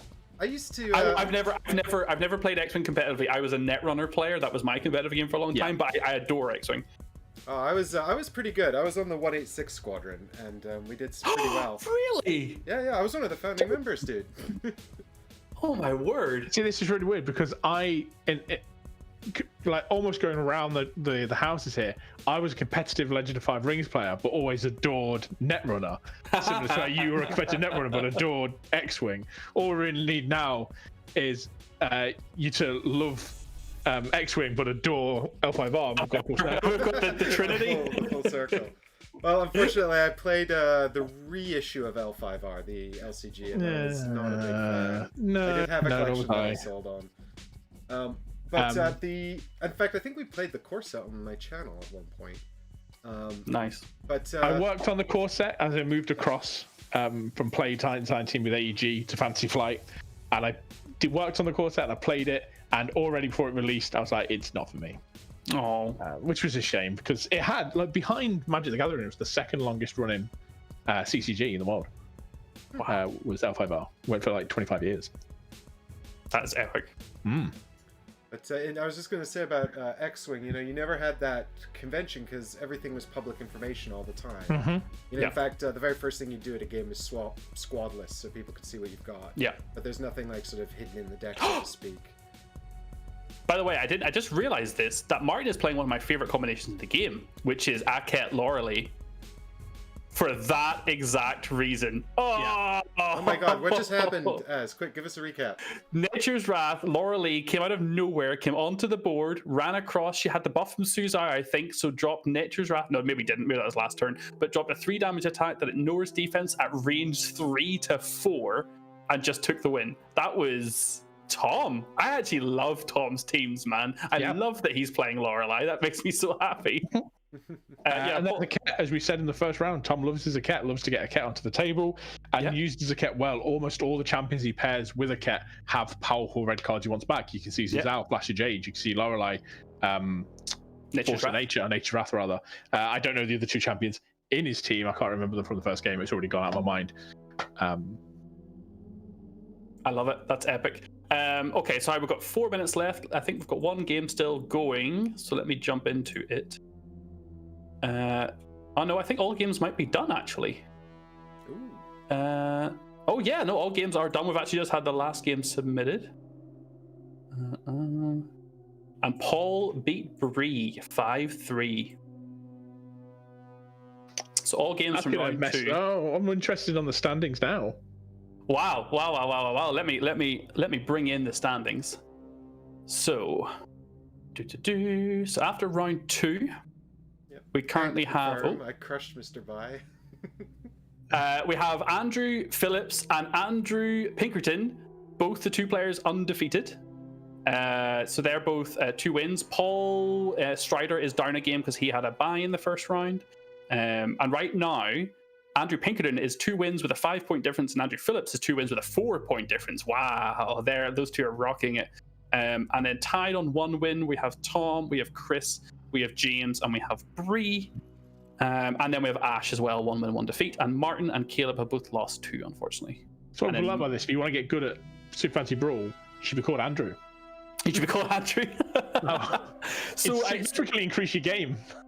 We should, I imagine, see both the Andrews playing now. Yes, we do. We're going to see both the Andrews playing now, which is really going to be a large part of where this tournament goes now. Oh, I do want to watch the Ash game, but this one will be good. Right, let me jump into the chat with everybody.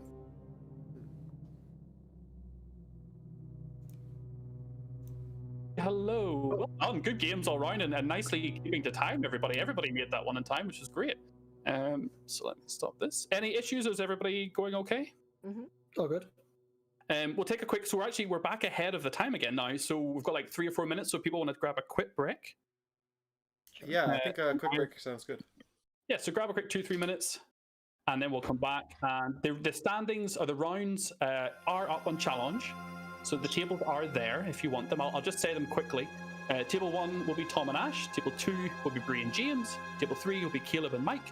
Table 4 will be Paul and Chris. Table 5 will be the 2 Andrews. And Martin's getting the bye this round. Cool. Okay. Ooh, that counts as a win, right? If I get a bye. It counts as like a half win. Oh, damn it. Boo, should count as a full win. And as a quick note, please don't start your games, even if you get them all set up, please don't start.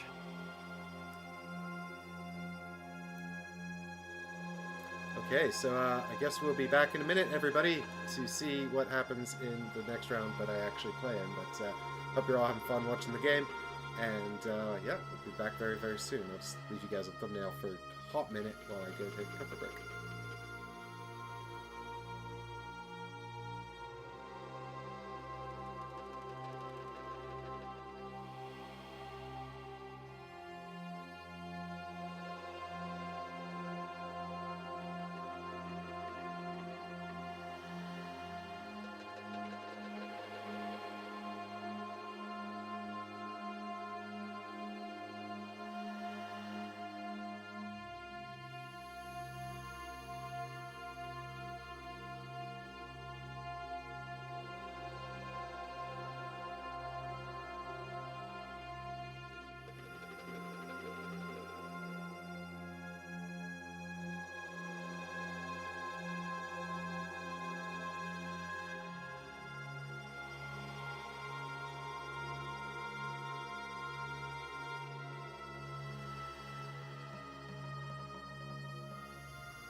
If I can click on the table, I've lost it.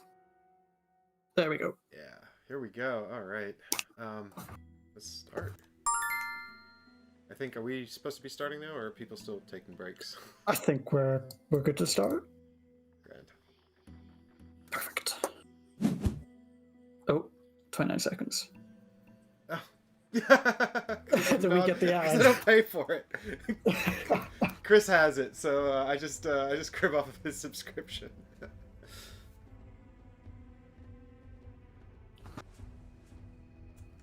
And probably should have bought this about a year ago. Now it's too late. Well, conveniently, the time everybody else bought it. Yeah, exactly. Mysterious time everyone suddenly got into. I wonder what happened. Here we go. We're just drafting quietly and privately. 45 minutes. You're free to start whenever you like. Good luck. Grand, thanks, Az.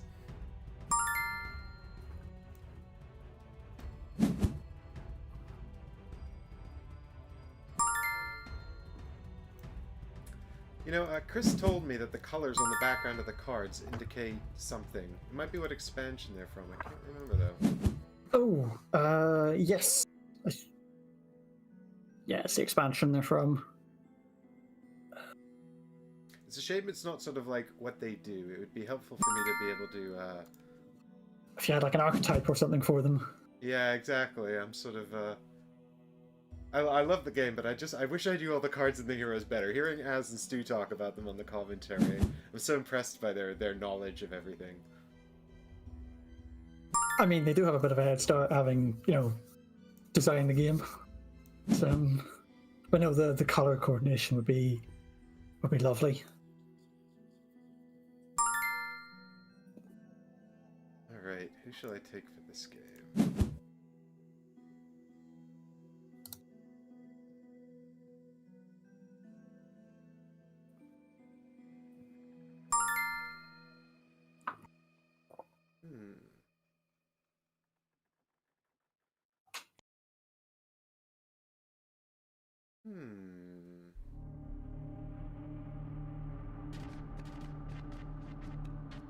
Yeah, let's switch it up, I think. Alright, go low. I'll mix it a little bit as well.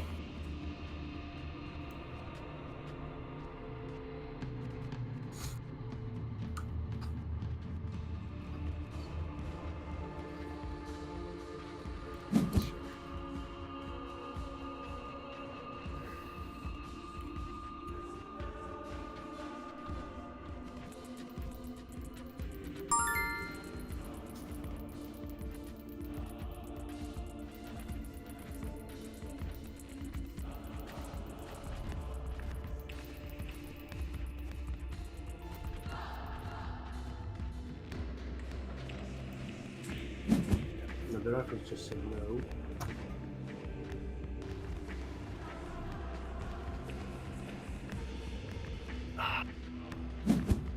Not gonna want that. We'll get rid of that.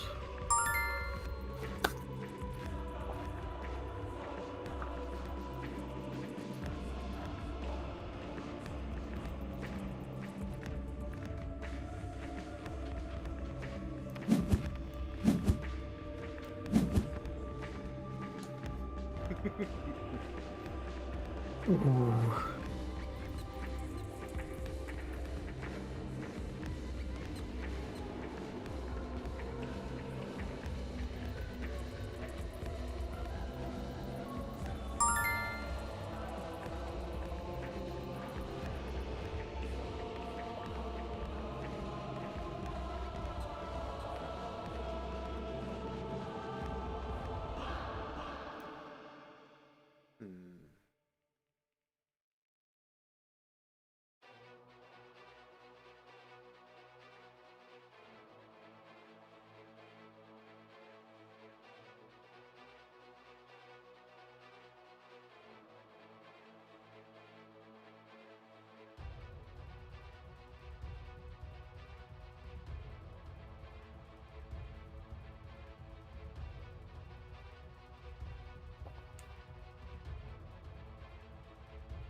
Here's hoping we made some good choices.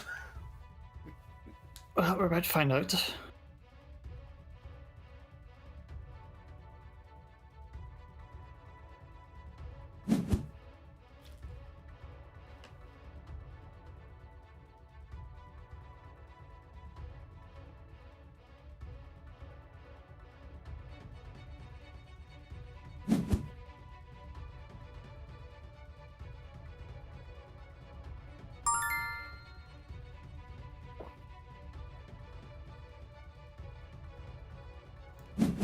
Ouch. I've made poor choices. And then one more to top it off.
Interesting. Let's see what we can't do about this.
Yeah, not my best play, but sometimes you gotta work with what you got. It does something. It did something, yeah. Do I get points for doing something? That remains to be seen. Yeah, exactly. Yeah.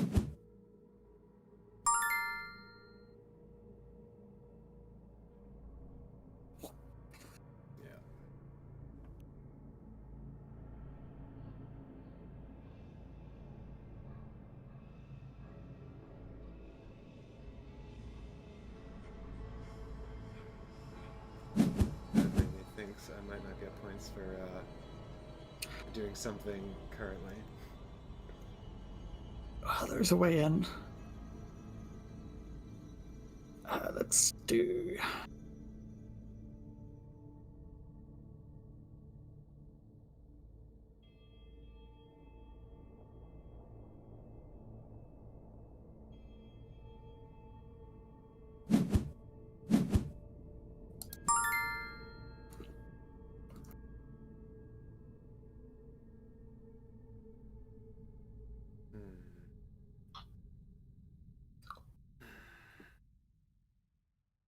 Hmm.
Did you miss that I had double from focus? So I was Yeah. doing 6 instead of 4, yeah.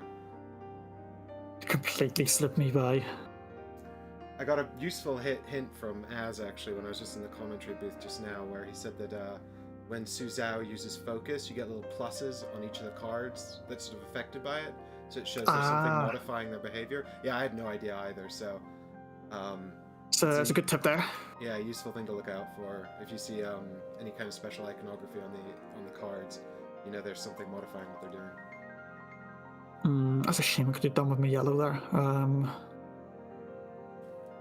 There's nothing worse than burning a core and then it turns out it was a mistake, like a misplay.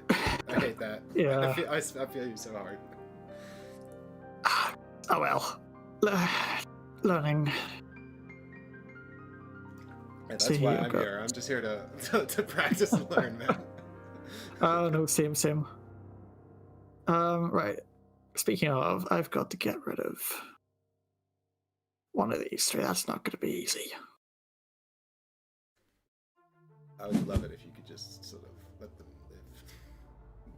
Oh god, I forgot how much damage she does. It's so gross. Oh, it's wonderful.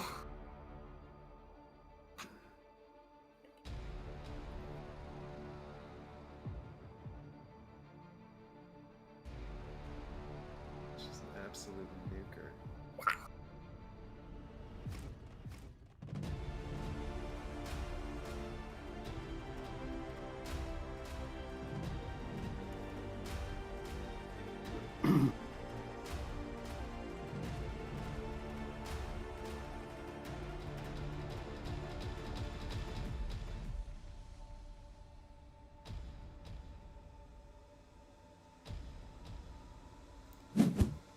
Woof.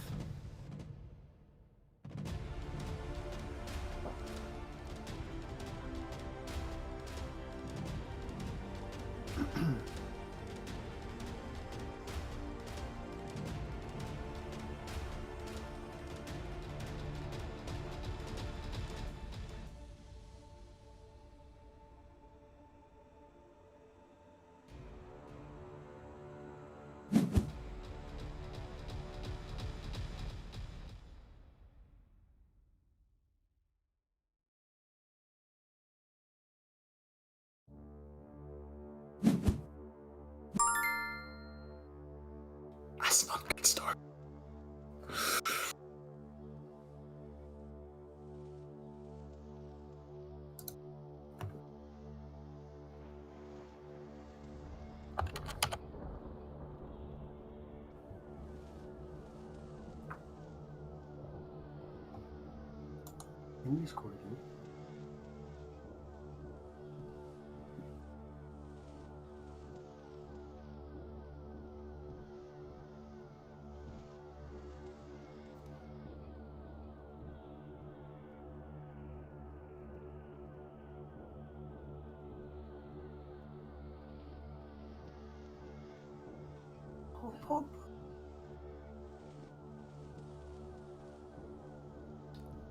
Don't really like most of my options this round.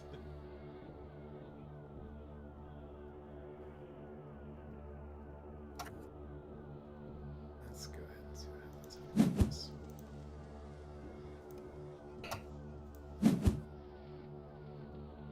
Oh, that's interesting. Nope. Actually, changed my mind. It's not all that interesting. Well, if it works. Oh yeah, now I see the little pluses. There you go, benefiting from Galdar's little friendship boon.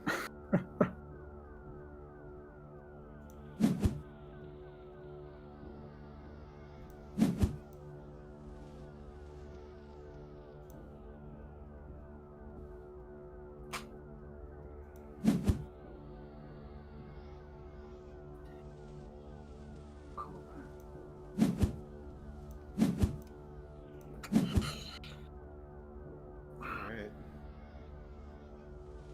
See, this is a bit awkward here. In fact, this is incredibly awkward.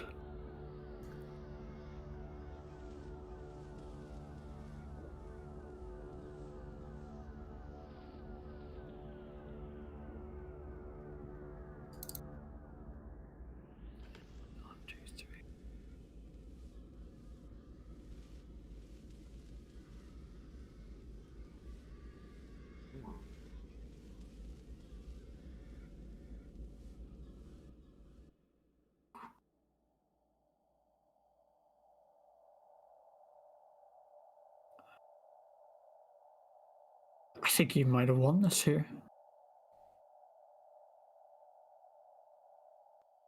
Well, I don't know. I haven't got.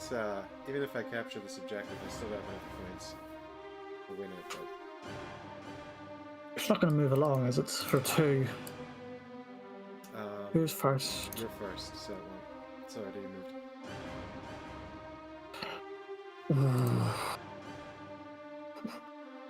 In a risky game here.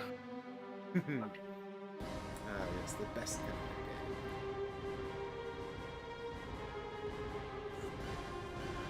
Alright, that's...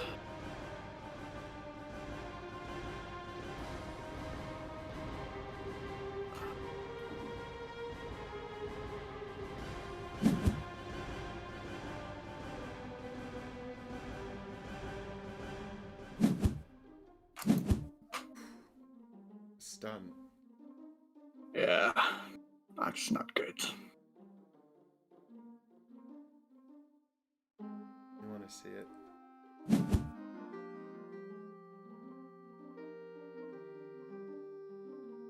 Well, I'm glad that's gone, at least for the... Well, actually, it's gone for all of 5 seconds. You're going to shuffle in a minute. Yeah, it's... Here's hoping. What's happening here? Targeting Galdar. The 2 dash, another champion within 2 hexes. You just...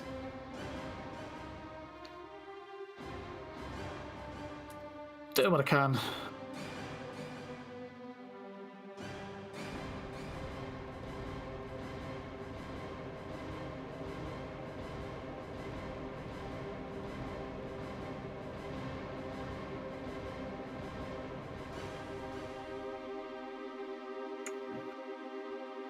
As I think that's another one of my trademark mistakes here.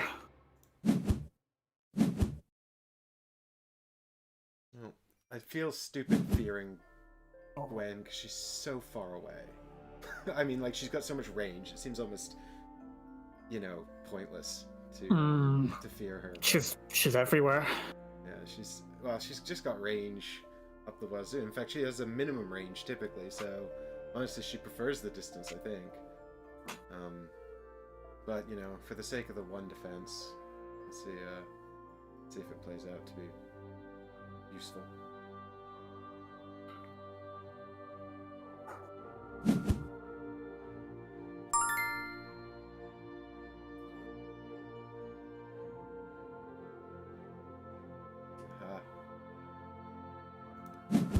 Yep, I should have saved it. Should have saved it. I was gambling there a bit, but I think I paid off.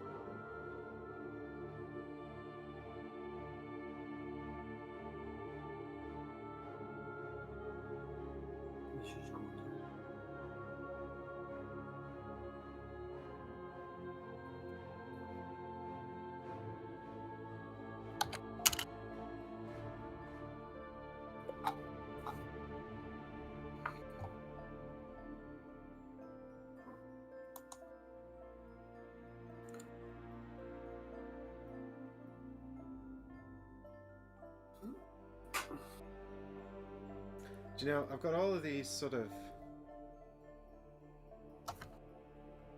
elements I'm looking at here, and I think I'm going to do what Stu, what Stu coined I'm not going to say it because I don't like the term, but a lame turn. Let's call it a lame turn. Yeah. For want of a better term.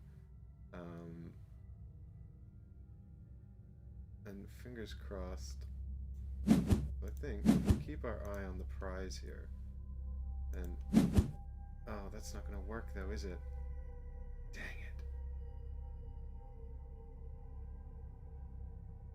it! Rats. I thought it took me one to get out of the spawn zone. Yeah. That's.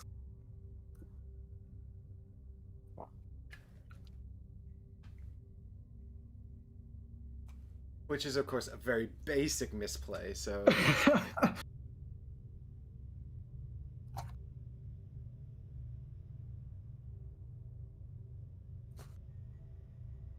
There you go. Right, I've got two options here. I'm not convinced either of them are particularly good, but... You know what? Gotta do what you can, Caleb. That's all we can do, right? Yeah, you know, we go down fighting here.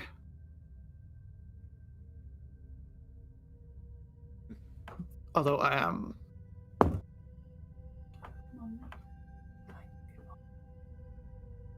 You know, yeah, this is worth a punt. What's the worst that could happen?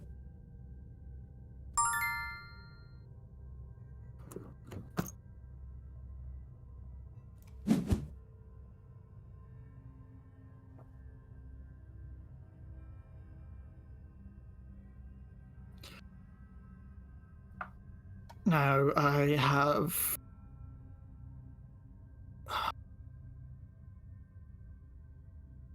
You know what, we're gonna do it. We're gonna do the risky one.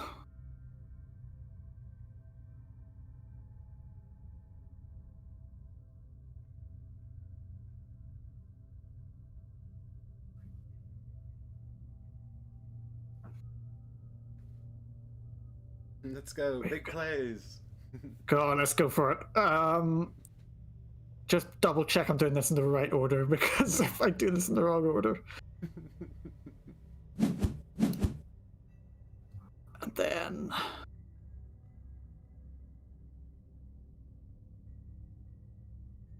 Oh, I hope this works.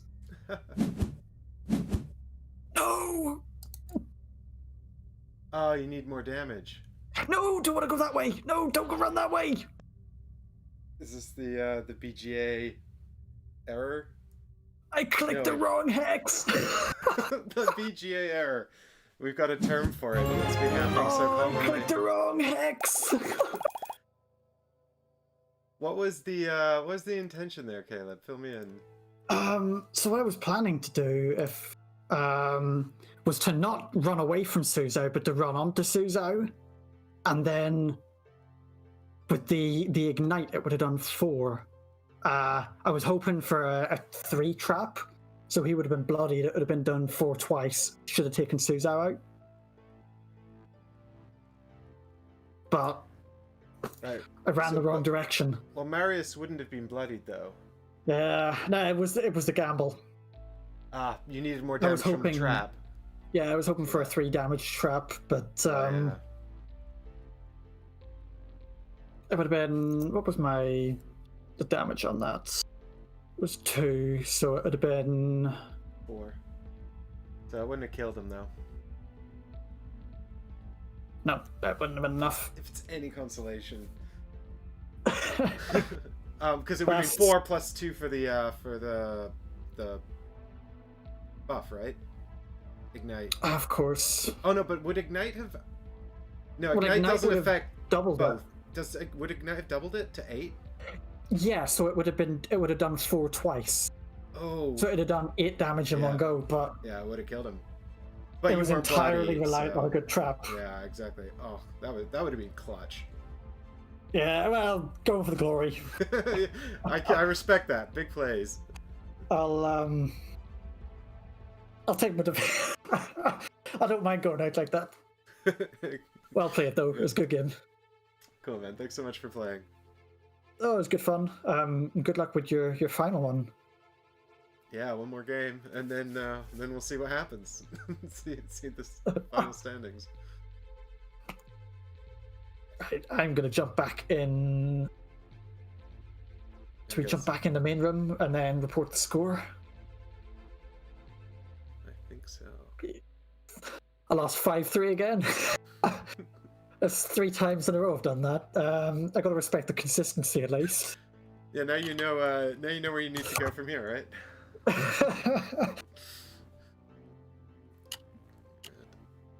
Are you letting us know the score there? Yeah, I put it in chat and I will update I'll update the challenge thing as well. And then I should just be able to directly edit it in. Oh no, it's already been done. Perfect. Right, I'm gonna jump back in the main room. And I think there's one game left. Oh, best of luck.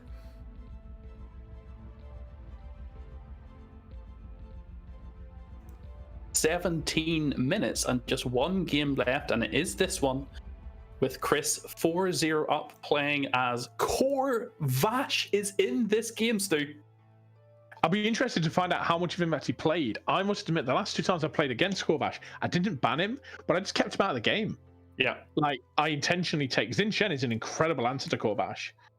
She just keeps pushing him away. Once she levels up, just keep those cards out of his hand. There's nothing you can do. I noticed on the bottom here that Rala took out Goldar with a trap for 3 after an really. That's incredible. Reading back into the chat. I was scrolling down in chat to see if there was much Kilgore action happening. Doesn't look like... No, it doesn't look like there's been any major Kilgore plays. No, Korvash deals. Kilgore plays would be really, really impressive because he did 4 damage to Tia's with Sap Strength and took Tia's out actually at one point. Sap Strength is a card. Where is it? It is a very, very strong card. It is potentially the strongest one of his cards. To be fair, the issue with Korvash is, I would say, loads of people call out Chop. I think Chop is fine. It has no movement. It has no base strength. I think Chop is absolutely fine. Hell Hath No Fury. That's the one I hate the most. It's the card that has an issue. And Blood Curdling Roar. I think if Blood Curdling Roar only gave +1 defense, if Hell Hath No Fury was only strength 2, that would go a massive way to making the difference. Yeah, 100%. But completely agree with both those things. I think you guys really like watching Chris, so I thought I'd drop. This is the last game, Mike. This is all other games This are is the finished. first game we've bounced through. They were very, very fast games throughout. I think BGA certainly helps with that. Yes, it really does. It has. I mean, we give off about it, skipping stuff and automatically doing stuff at times, but it really is super efficient. It is. It's incredible. I really like that Chris sits with his 3 cores, takes a good minute or 2 to think about his turn, and then executes. I really like it. Yeah. And the score is a testament to that. Do you think, Stu, in real world, are chess clocks the way that this game needs to be played? For me, yes. But then I was brought around. I always thought chess clocks were a good thing, and then they came into. Do you know they used on the top tables for Warhammer 40,000 tournaments? Wow. And I saw that happening. I was like, this is insane. Why is that there? I don't agree with it. Then I saw it and played one with it, and I'm like, actually, this is exactly what it needs. Yeah. So no, I'm chess clocks all the way. Nice flash of Jade there, by the way, from Incredible Chris flash of Jade. to get 5 points worth of damage across Lorelei, and it's that flash of Jade onto Lorelei that we really loathe to see, leaving Lorelei on 1 hit point. Strider does score. Gets a root. Not going to affect him. It's a good trap to see. Puts the trap behind. It's kind of irrelevant now because Paul did just score 2 points for controlling the blue area. But I think Chris has set himself up for an easy Lorelei takeout. I mean, Lorelei has good ways to heal, right? Healing Rain could completely change that. Yeah. I mean, what is in... Or even keeping Hand of Intervention after a Healing Rain. Oh, there's a Nature's Wrath. That's going to make a difference. Where's that going, though? That wants to be on, Corvash. Surely that's what you want to be hitting. I mean, the only thing in range is actually... Sir Tentaclot's the only thing you can hit. Yeah. Tentaclot's the only one who can hit with that one. Which is not who you want to be hitting right now. No. I would have almost rather single red moved and just taken Corvash out. Mm-hmm. And then single yellow healed Lorelei. Yeah. No, I agree. Oh no, I've just realized. He's put Chris has put all 3 of his champions in trap hexes. Wow, great play from Chris. All 3 are in trap hexes. Oh god, yeah. Really. And do you know what? Control destruction area is coming, which means that he's going to get a point from that or the trap hexes. Wow, what a brutal position. Would have taken out Corvash 100%. just for that reason. Yeah. Just to get him out of that, and then you have to look to your hand and see if you've got a pull from maybe you've got the Anchors Away, or maybe you've got the Harpoon Strike. Well, you couldn't be. No, it have to be Anchors Away, really, wouldn't it? Yeah, because you've already used. But maybe, rough position here. He's going to try and use Plundar to take Corvash out, which is not going to happen because of Blood Curdling Roar. And that's definitely going to be game. There's 1 core left, but nothing from blue can both deal with. I want to know if the Harpoon Strike is in hand now. Not Harpoon, sorry, Anchors. We'll see when it discards at the end here, because I think this is... What amazing play from Chris, just to come in to see a 4-0 game. An amazing flash of Jade. Oh, he did have Anchors Away. He could have done this. No, he's going to do it. He's going to hit both of them. He's going to knock them both away. Of course. Oh my god, Paul, you absolute legend. I hope you rewatched this later. About knocking Suzhou out of the zone at the same time. It didn't even occur to me because of the arc. Incredible. If only Lorelei wasn't on 1 health. Yeah. All of that is going to be for naught because poor Lorelei is about to get single Suzhou is there, winding up his pimp hand. And there it is. Oh man, much respect to Paul for thinking that one through, but just having 3 traps. It through. It was really good. 3 traps, destruction area, and a 1 health Lorelei. I mean, I think he did a lot to try He did the best he could do with what he had there. So that is 5 for Chris and 3 for Paul. Awesome. And that is all of us done for round 3. All right, let's head into the main group chat. Kapow.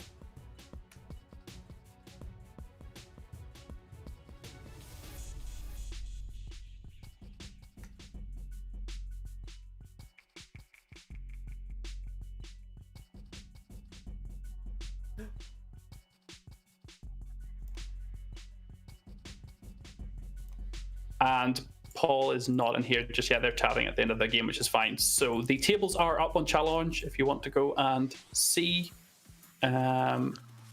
Really amazing Scores games. on the doors, Ash. As that What are the scores on the doors? Yep. So here we go. So Alchemy, hello. Alchemy is currently the only player on 3 wins out of 3. Potentially in contention to scoop away first place if Alchemy was to lose his next game would be Chris, who's 2-1, Andrew Pinkerton, who's 2-1, Bree is also 2-1, and Ash is also 2-1. So definitely could see some 3-1s, but it's all for Alchemy to secure, who will be playing. Me. Oh no, Ash. not Ash. That's gonna be that's the table for the last game for There sure.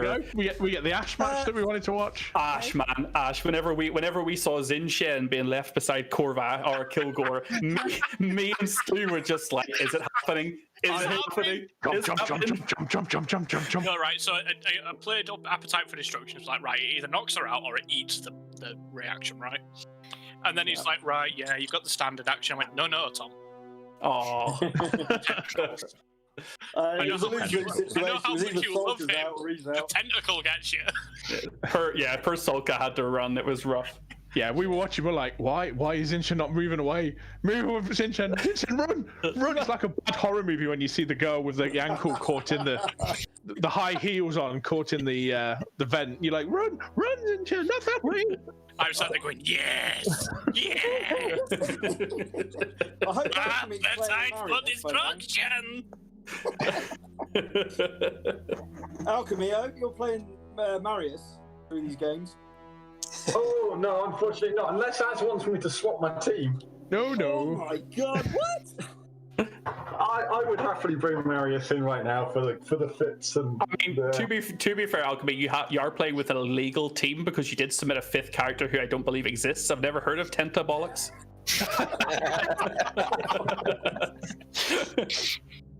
Okay, I'm gonna nip and grab a water myself and come back. If you want to join your tables, me just too. look at the challenge, but we'll give a couple of minutes break. Cool. Mike, I see we're all against each other. I know, it's the match that nobody wanted. Nobody wanted. No one wanted. Love it. Everyone wanted to see this. The RSP off. What table table are are we we? on? Are we table I'm just 2? checking now.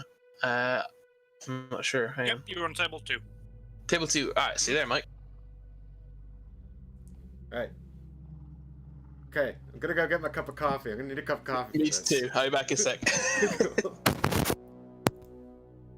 Back in a minute, chat. You get to see me versus Chris in the final. Isn't that fun? That's exactly what you wanted.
Hey, you're live on RSP, Chris. I hope you're not nervous.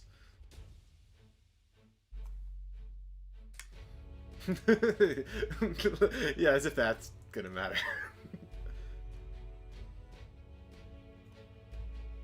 Did they?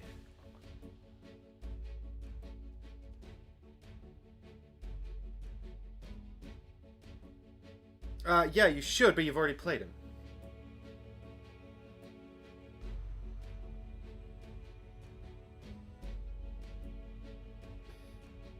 Are we waiting for... Sorry, are we waiting for Az to give us the get-go before we start? Okay, fair enough. Yeah, I mean, I understand how Swiss works in X-Wing, where you're sort of paired off against within brackets.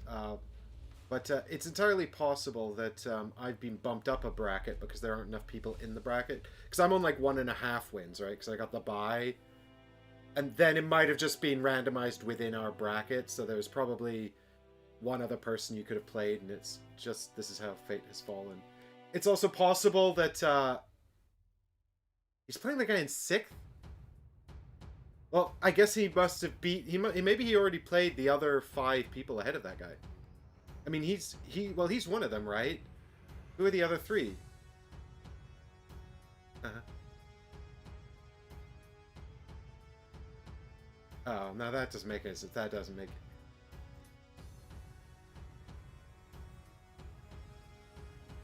Well, this Swiss isn't working the way I thought it worked. I'm just over here on Challenge, having a look here. So, Alchemy's got 3 games, and then it's you, Strider, Niviarma, Bree...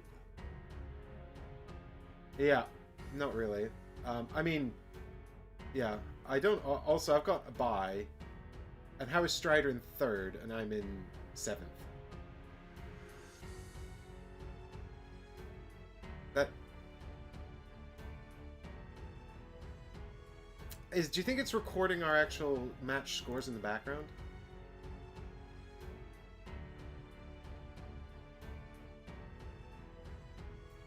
Yeah, I saw the points difference. I genuinely don't know what that means, though. Well, I assume so, but I can't guarantee it.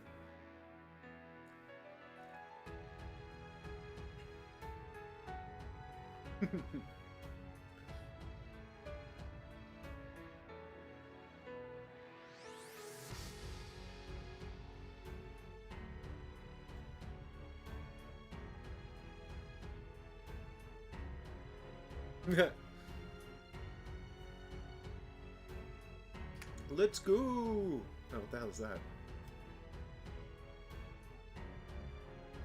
I...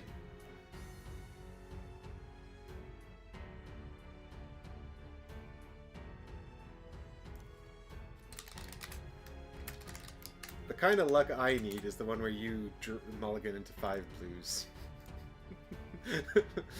It's got precedence, baby. Oh, good, I need every advantage I can get.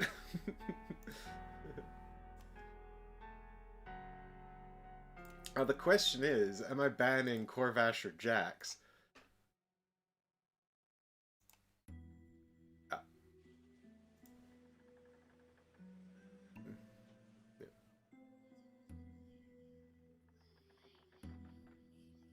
I saw actually the tail end of that game. Yeah, it looked good.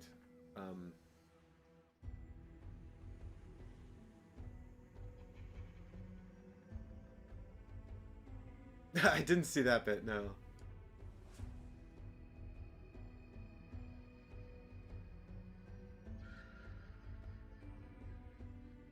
The problem is, I don't want to see Jackson Arquette, and I don't want to see Corvax and Suzhou, and I can't fuck with either of those both of those combos. It's like, so which, pick your poison, you know? God damn it. Yep.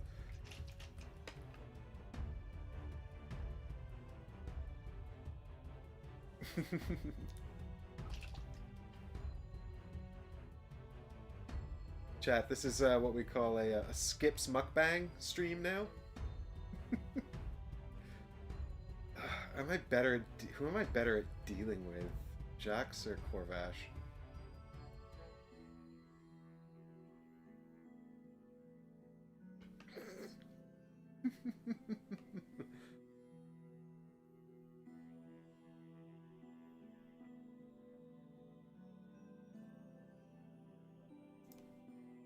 Yeah, get rid of Jax. Yeah, getting rid of Jax Le Beau. Yeah, that would be silly for us both to have the same characters.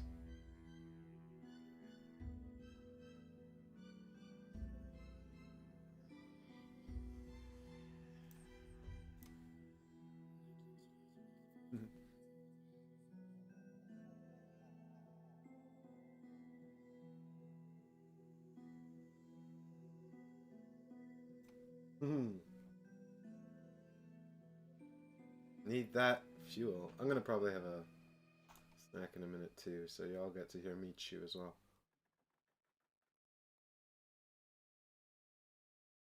Me too!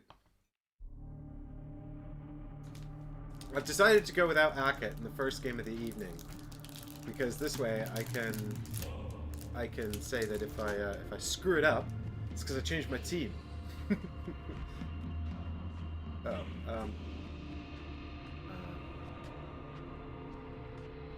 Yeah.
I mean, we might be able to make that assessment if we knew how Swiss worked.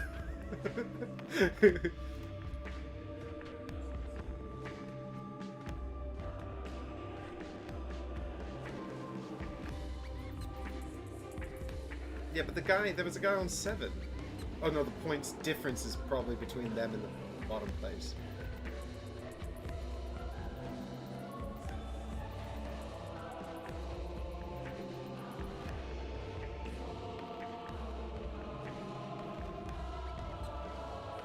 Oh god. I think I timed out picking cards.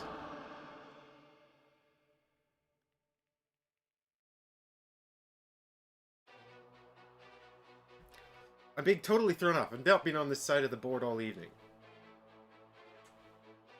I've not been on this side of the table all evening. What is going on? No! I don't like it. Oh, Pegos is being... Oh god.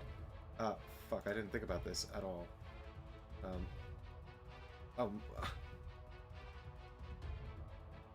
shouldn't have put gold eye there, that was stupid. Okay, hang on, I need to... Okay. Thank you. In the end, I just kind of picked at random. I panicked. I didn't even look at the cards I drew. Oh, no. I'm currently on minus 16, that's no good. That little ticking clock's gonna... Oh my god, Ed, nobody can hear you. Oh god. Okay, wow, thanks, Yogi Bear. Thanks for that. No one could hear me that entire time. I didn't get to hear the Skips mukbang. Oh, Chris was eating crisps. Yeah, I was eating Chris, and I apologise for it and everything. Yeah. I've gotten, I can't believe I've drawn all my good cards of one colour in one go. This is upsetting. Yeah, yeah. Like, if this was the middle of the game. Excuses now. No, if this was the middle of the game, this would be a beastly hand. Like an absolute beast of a hand. I would right, like so to have complained about my my hands in the last game, but I still managed to win it, so I guess they were fine. I did wind up doing a lot of like lame turns. It was just like 2 or 3 standard moves. Here's the thing, because of the bullshit that is Suzhou, just in case you've gotten that combination where you can move him right up and bloody me, I can't be beside I can't have people beside themselves. I have to sit up. Wow. Because that would almost be game if I set them all up beside each other and you have those cards in your hand. I've learned that the hard way, people. So I hate setting up like this. I hate this spread out setup. I sure would like to have more thinking time. Yep. But I sure also would like to know what I sure would also like to know what oh shit. No, wait, it's fine. Good It's God. cool. You got one movement first. Set sail. What a card. -5. Absolutely beastly. Does that not deal any damage? Only if you go through me. Ah, okay.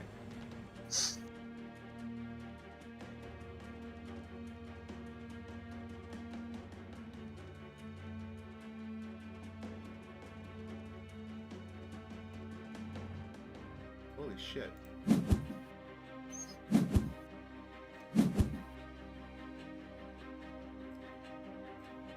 Yep, that's the problem. You still got 2 of them. Man, I didn't even notice that I could do that until right this second. I wish I hadn't said it out loud now. Because imagine if I put Tentaclot in the middle there. Like, I mean, this is terrible already. But, like, it would have been even worse. Obviously. I feel like this is how I play this game. It's just like last minute, sort of like, oh shit, there's a thing I can do, I should do that. I wish I knew it well enough to sort of have the foresight to actually plan these things. That's deeply upsetting for me then. If you didn't do that by design. we were all very impressed in the commentators box with how long you sort of, not how long, but how meticulously you sort of and carefully you plan your moves and turns. Is that a nice way of saying I'm a slow player? Well, yeah. Well, I mean, I just think that you know, you're very measured, and I think that's a compliment. I quite like. Well, thank you. I quite like the time system because it kicks me in the arse when it comes to 30 seconds. I'm like, right, I gotta just do it now. You know. I mean, and also it means that look, as long as I don't go over the time, shut up. Basically, is no one has been difficult, but I'm just saying, like, as long as if there's a set time, I get that time. Oh, I agree. You know what I mean? Like, I actually was we were saying in the commentary box that I personally actually prefer this time mode, and Stu does as well. Yeah, I like it. Right, okay, I'm gonna do this, I think. It's a bit meh, but what a rubbish use of Aurelie. Aurelie is one of the best cards in the game. Oh, but I got 3 damage out of it. That was very lucky. Mm-hmm. Which means that I can now... Oof, that was especially lucky, because now I can do... Oh, you've just said new trap, sorry. Oh, well, let's not put it right by my Suzhou. Yeah, I was thinking that. So I guess I want to do that then, because that's awesome. Yes. Don't I want to do that? Yeah.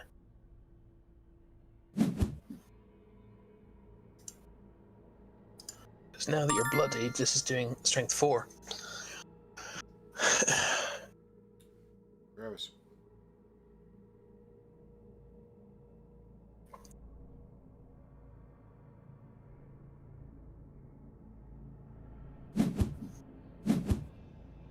What did you just do?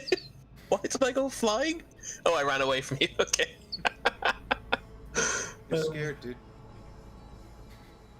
That's annoying. You've annoyed me, sir. Well, I'm just going to move straight back there and whack you again. Oh, dare.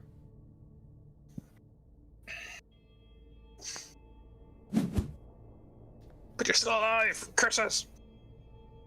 Oh, I can force you. How much do I care about your position in relation to... Go those cards quickly. Has he got any attack that doesn't have movement on it? No. So it doesn't really matter. I'm not going to move.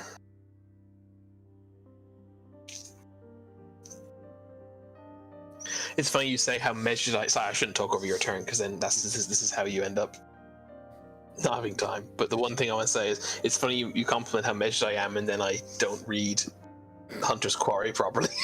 I've spent all that time thinking and messing up royally.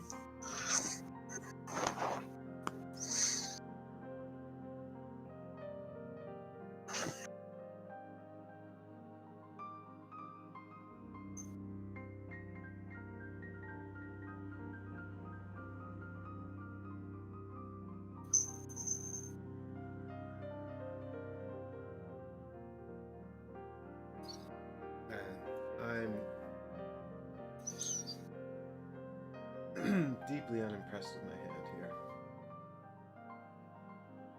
This pleases me.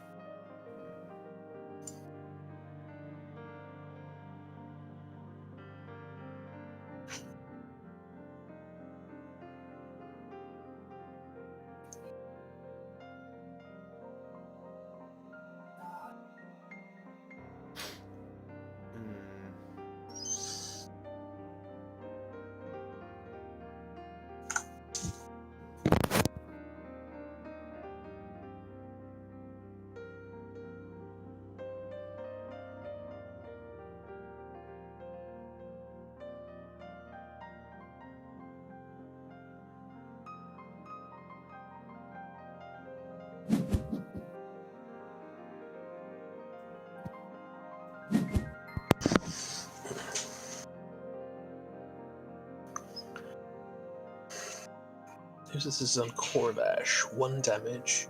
Or 1 strength, rather. Oh, it's on both of them, isn't it? Ooh. I'm doing that, trademark move where I put a little bit of damage on everyone instead of killing anyone. You only have 1. I think I'm just gonna... do I just do that? That easier? Yeah, just play this and he dies. Before he can that was the Mask of Fear reaction from Tentaclot, everybody, which doesn't have any +1 defense or anything, but all enemy champions adjacent to target suffer a damage and a fear, so obviously Goldar only had 1 damage health left, so... And so did that mean you didn't do the damage to Tentaclot? Yes, because, yeah, interesting. So that means that you have to, like, who decides the order? The game just, BGA decided Corvash got first dibs to react, which is interesting. Because maybe if you maybe you would have wanted Tentaclot to get first. That's the problem with the BGA implementation. Well, I actually targeted Tentaclot. But isn't it a... Let me look at that card. It's, what was the name of the card? It was, Anchor's Way. Yeah. Yeah, but you don't target him. You pick a center. That's what you actually did. So it doesn't matter. So they were both targeted equally. Like they both were. But because the difference is, right? If Tentaclot was picked first and I'd reacted, and Tentaclot's reaction had killed Goldar, then Corvash wouldn't have gotten hit by it. So you should have a choice which order you attack me in, surely. Because the fact that Corvash has 4 damage and Tentaclot has none is arbitrary in relation to the fact to an alternate world where Tentaclot has 1 and Corvash has 3. You are correct, sir. I don't think you mind particularly, and I don't think I mind particularly, but it was just it's just. Well, if we were playing on the tabletop, though, we would have had to make a decision at some point about that. Yeah, exactly. But I hadn't realized that you had to. Because the rulebook doesn't say when you're targeting multiple people, select a primary target, a secondary target, a tertiary target, or anything like that. There must be a rule about it. There must be somewhere. Possibly, not that I'm aware of, but yeah, maybe. Right, what's the crack? If there isn't, that's a big oversight, I think. Yeah, I think it is a big oversight. My hand is super unimpressive, so I can't do anything useful. This is deeply upsetting. And that was the one problem with killing you with a reaction rather than killing you with my core. Fuck-de-duddy. Well, this is actually a bigger deal potentially a bigger deal because that basically also determined which of your two characters leveled up. Yes, indeed. And that's a lot more important than which one took 1 damage in this instance, I think. And I wish it was Tentaclaw, frankly. But that was within my power. I could have chosen not to react with Corbash and gone to Tentaclaw, so that's my own fault. That's true. But it is intriguing how the game just kind of decided. Or maybe it... Yeah, I don't know how it would work on the tabletop version. I presume that you would have... Anyway, sorry, I'm taking your turn. No, not at all, not at all. I'm struggling with my decision-making is all. Because there's nothing good I can do, and I hate these turns where you just end up moving about like a prat, not really doing much of anything. Let's have a quick look at that. Yeah, I probably do. Do I want you on top of my deck?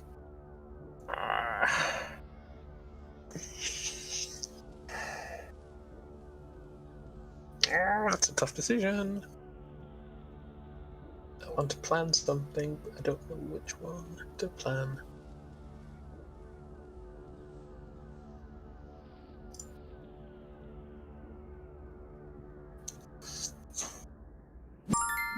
Decision made. Wrong decision made. Great. God damn it.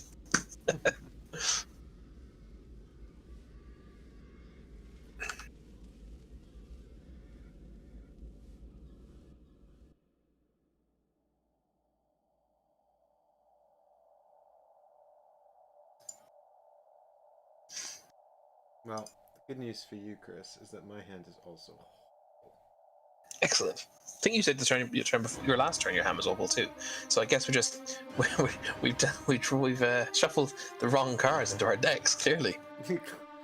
Yeah. Well, I blame BGA. It's shuffled. Well, no, because that's 3 turns in a row now for the film that we've been claiming we've had crap cards. So I guess we just got the wrong cards. Well, we must have the naked cards in here or something.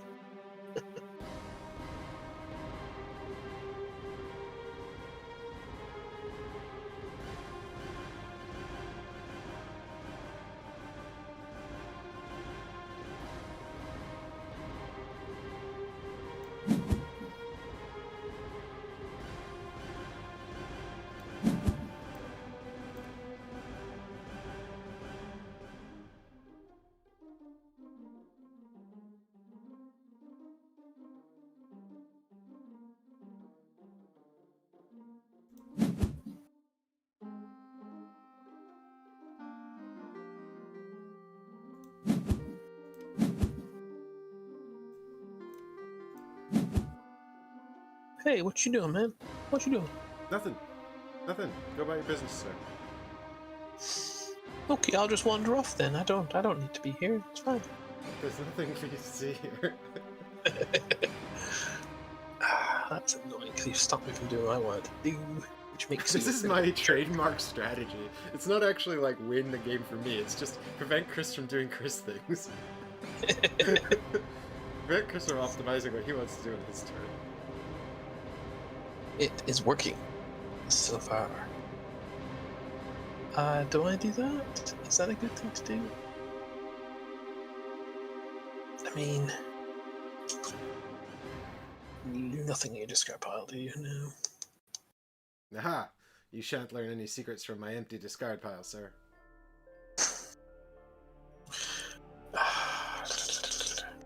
I like how Yogi Bear in chat, like, I guess this was a while ago, he said, we can't hear Chris, if that matters. No, Yogi, it doesn't matter. Nobody wants to hear Chris. Oh, I'm sad.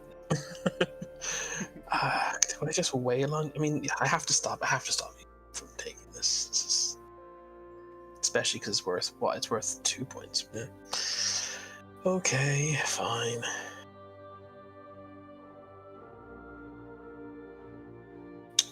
This is... Okay, do not jump. Smack Suzhou! I was planning on using that jump to jump over the statue, but now you've forced my hand.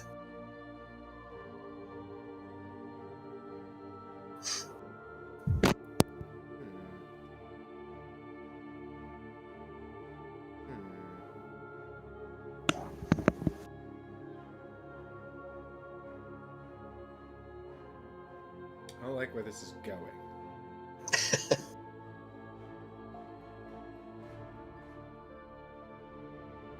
Not 100% sure where it's going, but I feel like this is the first part in an attempt to kill Suzao, because you're not pushing him anywhere.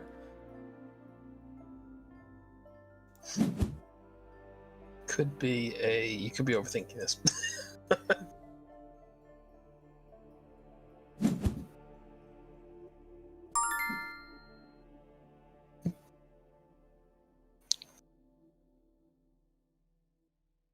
Suzao, target Suzao. What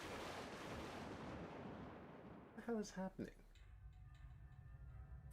What do you mean? Oh, that's so rude. I know.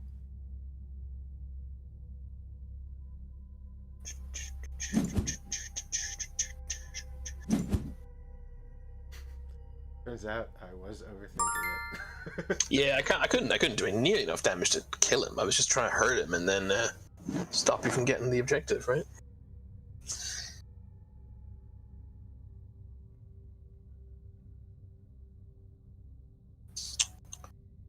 I'm willing to wait for it.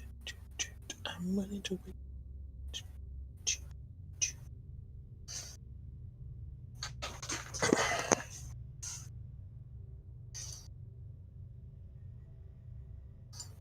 I can report back the results of the top table if you'd like. I've seen it been updated in. I've just smacked your Suzanne with the double strike. That was very unkind of you. I know, I'm sorry. That's gonna do like 4 damage. You're gonna kill me, aren't you? Unless you react, yes. Oh my god. No! No! No! I feel you're mocking me. No, I would love to tell you why I'm so upset by this, like more than just regular, but yeah, I can't because it would give away too much about my hand. Fair. I will tell you once it's my turn, once you finish your turn. Cool. What was the result in the top table? He won again. Alchemy won, so it's 4. He's 4-0. Yeah, he's super good. He is, yeah. He's very nice though. He's very nice. I'm really disappointed. That makes it more upsetting though. That like I said, he totally 100% would have beaten me in the long run. But I think I definitely could have made it 5-3, 100%, because I was going to kill Taze next turn if I hadn't messed up, and I might have even made it 5-4. So I just wish I'd been able to kind of see how far I could have gone there, you know. So it was a pity. I mean, but, I think so the reason I was so upset is I have revenge in my hand, so I could. But because revenge only works if I was still on the table. I could kill. I was thinking. I was actually literally thinking, oh, if he's got revenge, I'm done. I've also, in this tournament, learned that revenge doesn't work if you die, and I've already forgotten that. So I'm not taking on board the information I really need to. That's terrible. I know. I'm never going to be good at this. Okay, so I need to go. Just quick look at the objectives. Make sure I'm not ignoring something. No, the only one I need to care about is that one right now. Your Suzao's leveled up. Which has literally 0 effect on your team. Yeah. Oh yeah. That's super fun. I didn't realize that. Yeah, Yogi Bear, the problem is there's only like 1 good card in my deck. If the cards in my deck were good, I would already have won this.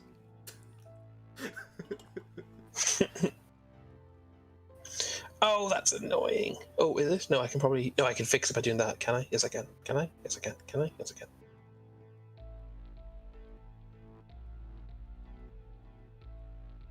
So, I can do that. I can do that. and then I can do. Okay. Yes, chat. This is think called I've worked the this trademark Chris planning stage. I think I've got this sorted. And then I can do chop, which is Korbash's big thingy-majiggy. Yeah, so 4 damage to each of me.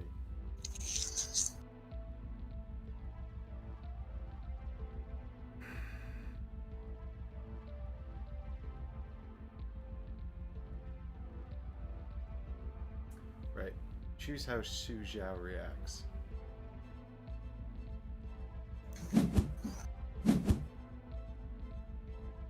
So you play Dark Steel Armor, which gave him +1, but he's +2 for the. So is that Su Zhao's +2 now?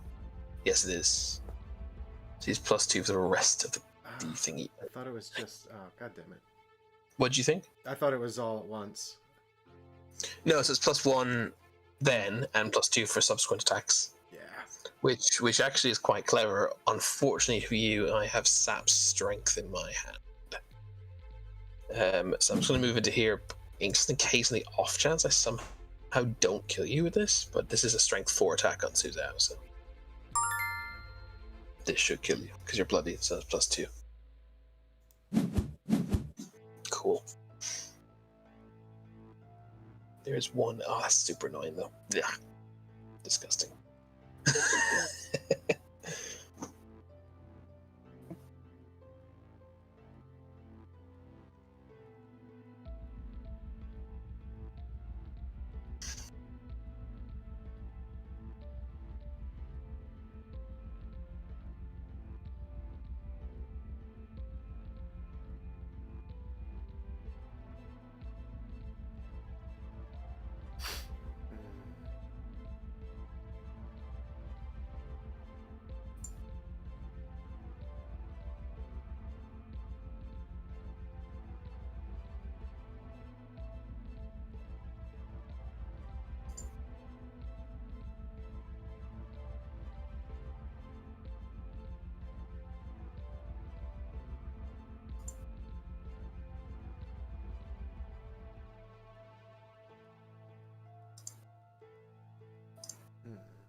Just making you guys aware that you have 15 minutes. Thanks, Az.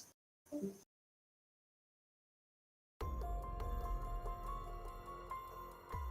you know who's not doing shit? Kilgore. Pull your weight, you dumb troll.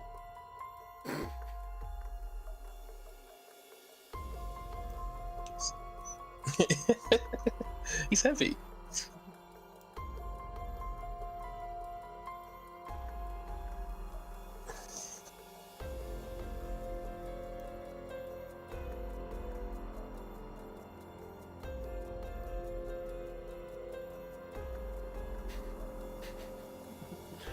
Poor Kilgore. It's not his fault. He heavy. It's not his fault. He what? He heavy. You know it's your turn, right? Yeah. Okay, good.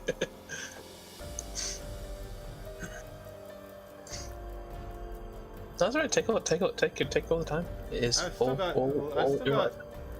You know, I'm doing a Chris, and I'm not going to start doing things in the last 30 seconds. It's not an issue. There's just something about the way that you said that sentence that made me think. Wait, is he not? It's not his turn. That's bad. There's some because I've got to make some decisions. And I'm just going But yeah, I don't do anything for the last 30 seconds, and I'm like bam, bam, bam.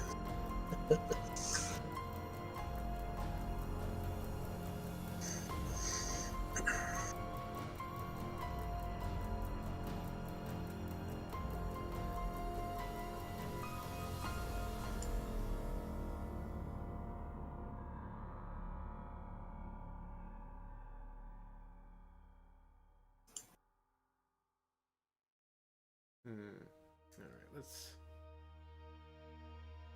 Tragically, sadly, I still think this is probably the move I want to do.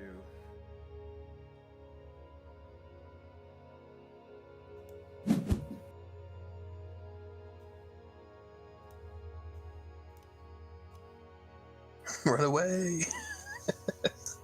Can we call it tactical reposition, please? Sure, we can do that. Thank you.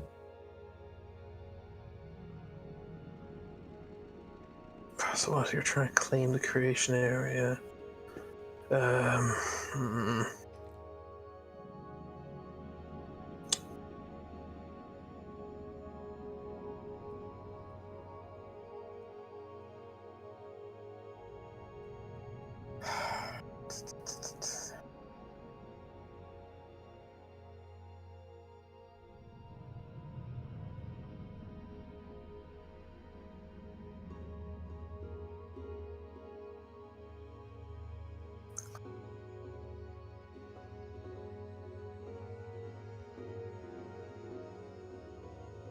Most important thing for me is not that you get that one, I guess, isn't it?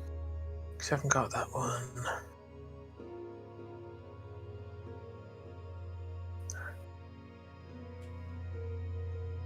Oh, thank God! I nearly played something because I misread a number, which I think I've done on this card before, which leads me to believe that the text is not clear enough because it 100% looks like a different number.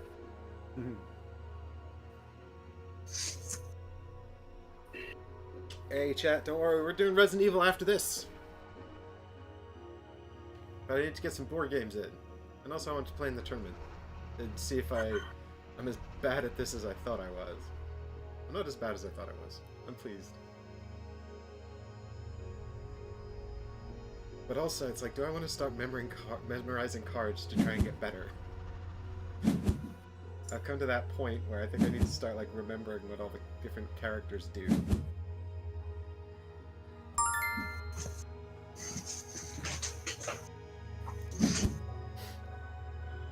Corvash Stinky. Corvash Stinky. And then I think I'm just gonna Corvash Stinko Man. Super interesting last play there. Goldar, die. Too much. Goldar dies a lot.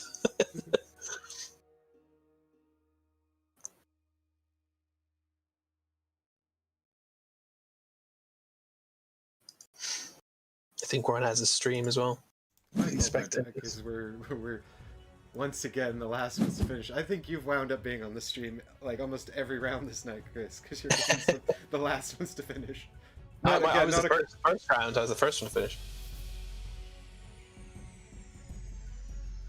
Do I want to do that?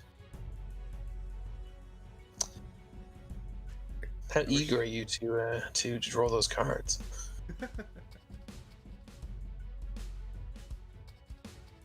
What are you gonna say, sorry? I wonder what they're saying. Like, I don't understand Mike's plays. Why is he doing these things he's doing? They're probably saying that about both of us, to be quite frank. He could have done this really good move here, and he chose not to, and I don't understand why. Hey guys, it is Speed Fantasy Brawl. It is. Go on, let's stop you. Blood Curdle. I played. Yeah, +2 defense, so you did nothing to me. Okay, and you just turned off everything, is that right? Yeah, we don't draw any cards because you didn't do any damage, but also my reaction also prevents the after effects of your card because you're bloodied, so on 2 fronts you didn't get to do it. Oh, rude. Uh-oh.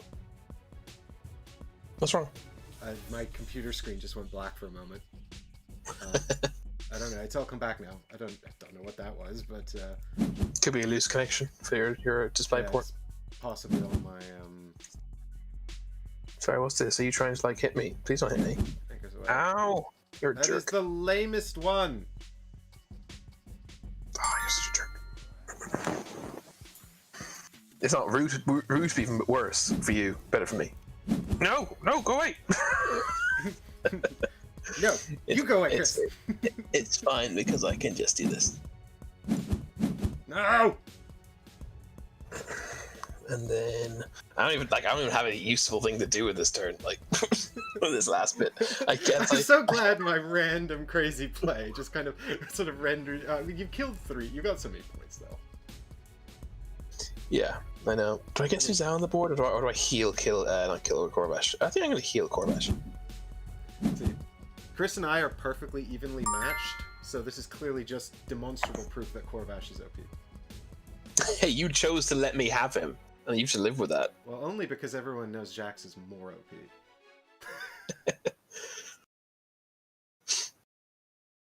I've actually really enjoyed the fact in this tournament I've gotten to use Corvash twice, and I've gotten to use Jax once, and I had for my first match, I didn't get to use either of them. It's crazy. Had to go for a round. Oh wait, did I? I can't remember actually. Maybe I did. Maybe I had Jax in the first one. What are you doing? You're doing a weird pouncy pounce on me. It's gonna damage me for 1 and push me for 1. Yeah, that's fine. You can do that.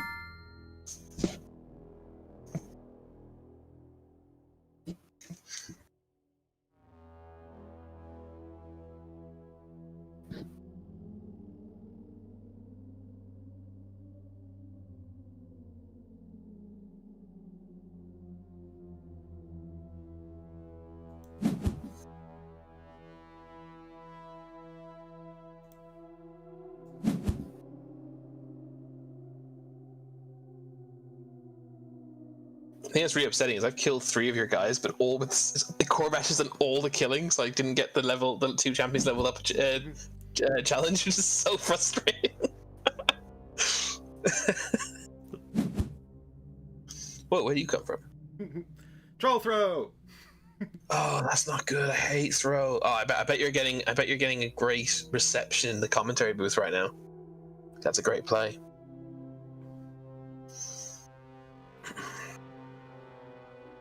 Troll throw. Right.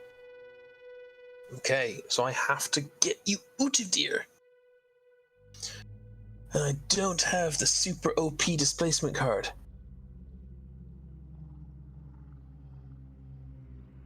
This is exciting for everybody involved. I'm excited. I'm edging my seat. My heart's pounding, although it might just be because I've had so much coffee.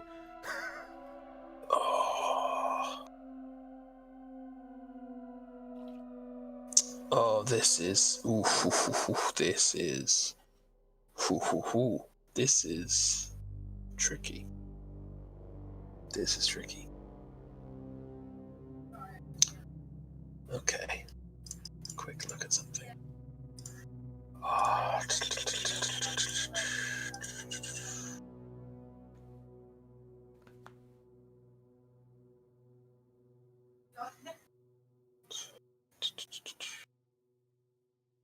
Okay, I have to get you off of that. That is, yeah, that's everything. Okay, here we go. Let's try it.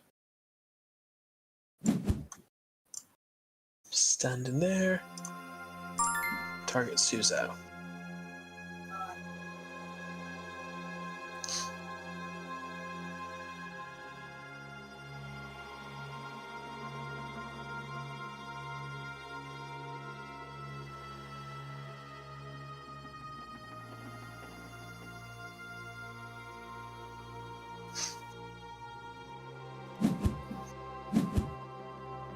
Damn it.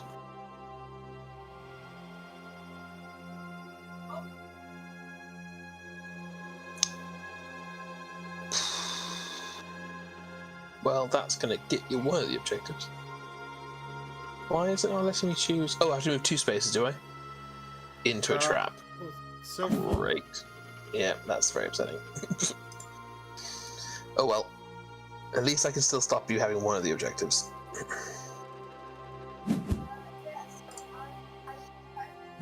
But the fact that you didn't get Suzhou wasn't bloodied there means I didn't get to force him. But I can still pull him off at least. Well played, mate. Well played.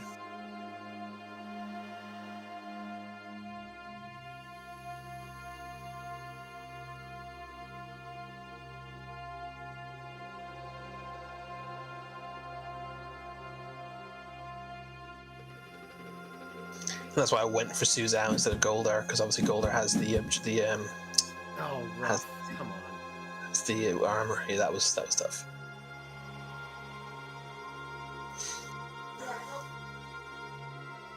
Well, I could be biased to but I think this is an exciting game actually. 3 apiece, mate.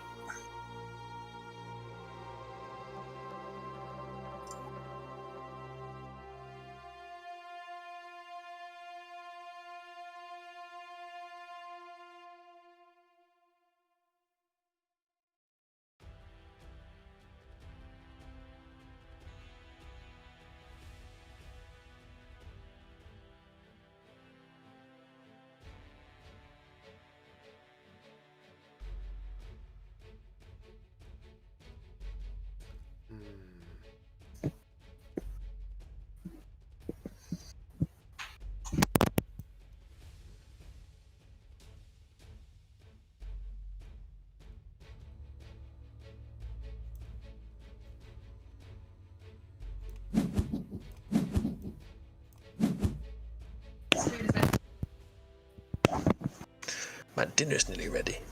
Dipper was trying to time it. Quick note: 2.5 minutes left in the round. If it does go to time, you will finish the round that you're on and then play one round after it. It's gonna be exciting. It's gonna be exciting. So you've got 2 next to the statue again because you are a jerk. That one's gone.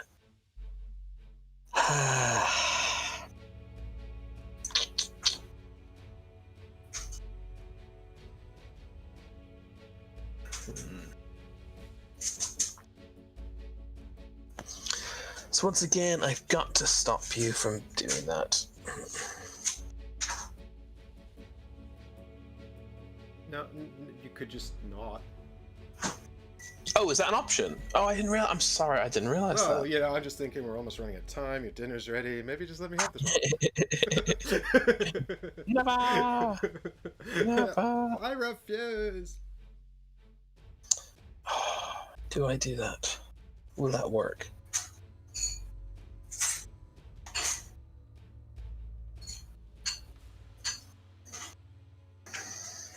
There's a lot riding on this. If I play that, I don't get the chance to do that, but that's not guaranteed anyway. At least this one, whilst also not guaranteed, is more reliant on what you do than just being... I think just go for the big gambles, Chris. Big plays, big gambles. I think you're right. Here we go. Here we go. Gamble Okay, it all. first things first. Just double checking my counting. Sap strength.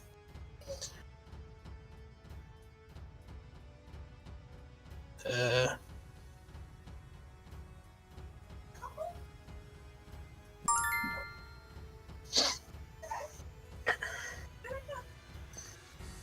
is on Goldar. This is on Goldar, believe it or not.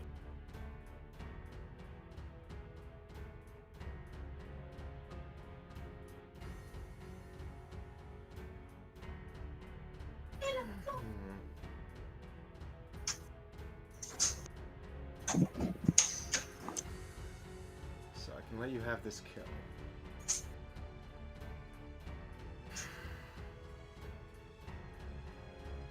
Yeah, this is the decision point. Hey guys, look very quickly. That is time. So we're currently on. Whose turn are we on? Mike's? We're on my turn, so we're about to end a round. Okay, so once this round ends, you'll have one round left. Oh dear. It's a tense one, this one. Are you watching this one? We are streaming this, and it is amazing. Good luck. I think this is the critical decision point, Chris. Here. Yeah, I do. Well, there's been a few, but this is one of them. This decision point is going to make or break the game. Well, yeah. There's no. Don't worry about time anymore, right? Because we know what we're doing now. Yeah, well, we know how much time we've got left, but yeah. Also,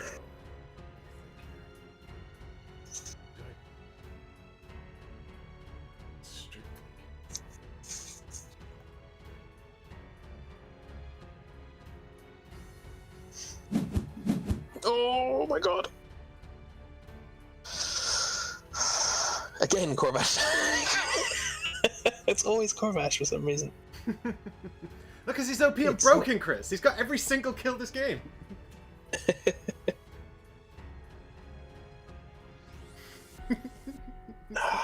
It's upsetting that I have to do it exactly the way I have to do it.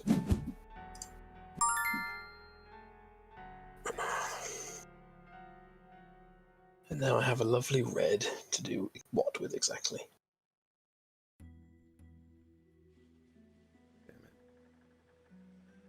Damn it, damn it, damn it.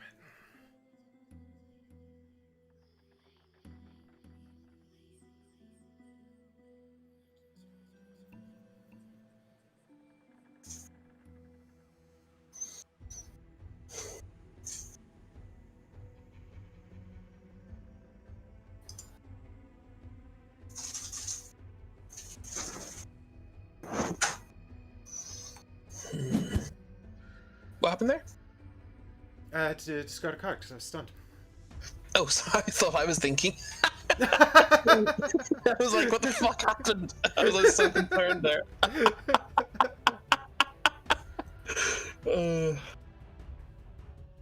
Now I've got yucky turn, really, frankly.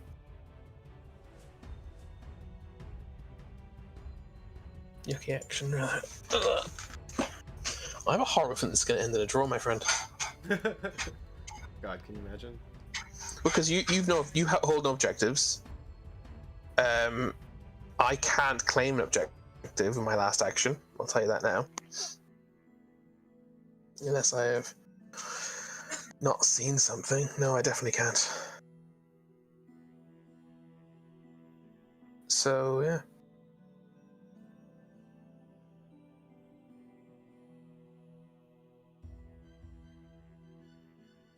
There's got to be a tiebreaker, right? Well, not unless the guys, not unless Az is arranged one. I mean, I'd be happy to play one more turn after this if both you are and he allows it. But I don't. Maybe one turn won't be enough. I don't know. Oh, I've got another stream, Chris. The people demanded it. But yeah, let's have a look here. Let's see. I just need.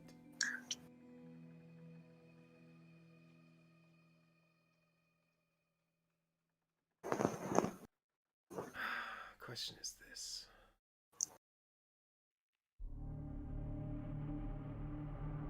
I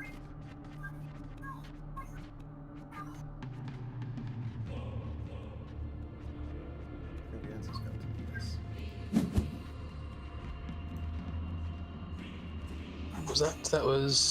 Was that focus? Yes, it was.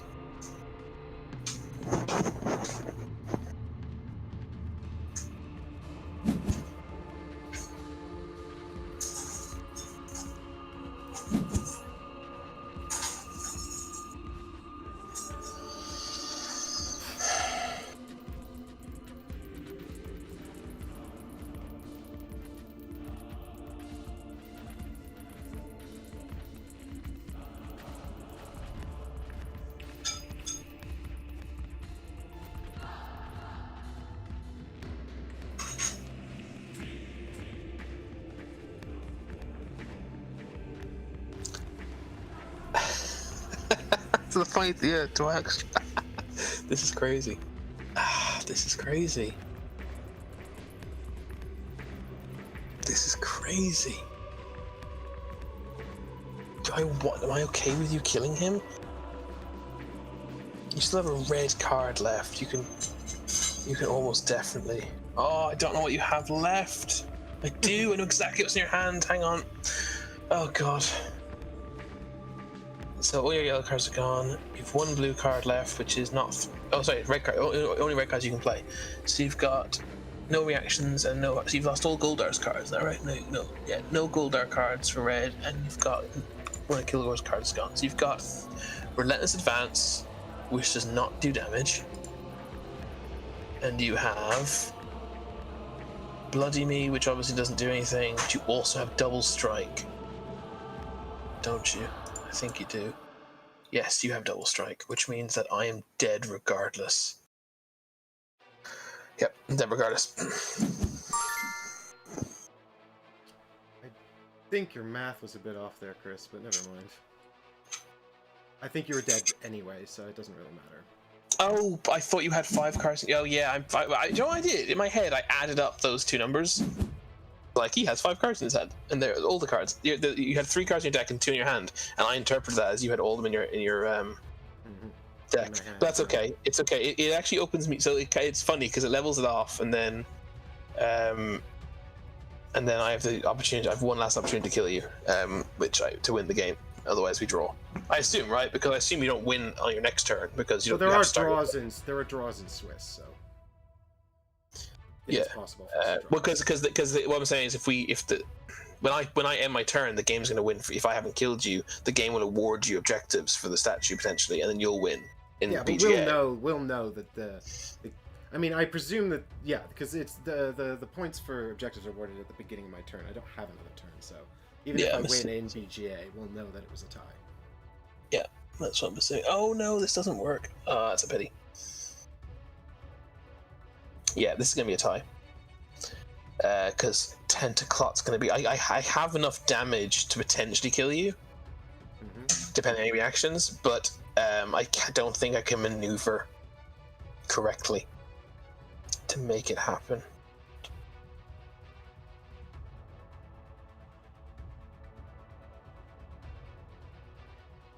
Unfortunately.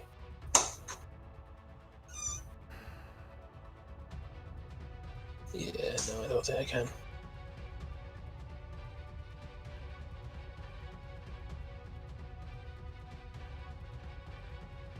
In which case, do I do that? Would that kill you, potentially?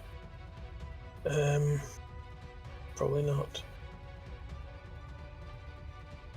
That'll do.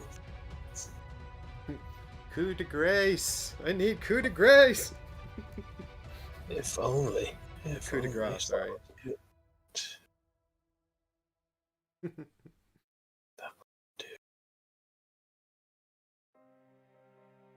Oh, God, Chris, the suspense is killing me. Hang on 1 second. I'm trying to do maths. 1 second. Hang on. I need No, just no, 1 second. No, yeah, no worries. I need to work this out.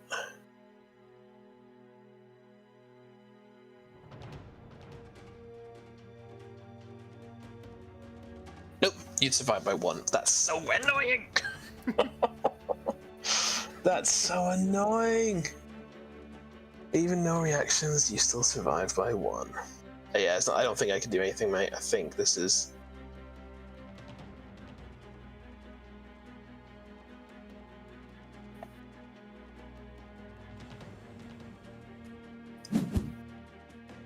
Oh, nice. It's not enough. It's not enough because like I said, I can. Yeah, I just don't have enough movement. Because they're both direct. I have 2 attacks that if they weren't direct attacks, I'd be able to do it. Or if I had 4 movement with Tentaclaws.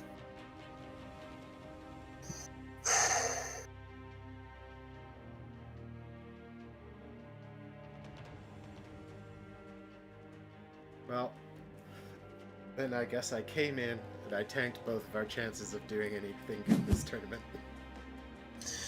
This is so upsetting.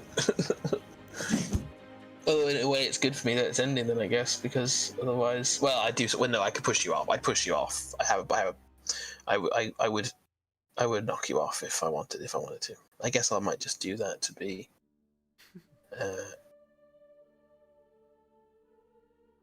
Oh, so annoying. This is so annoying. Yeah, I'll pull you off it just to just so you don't win this next turn.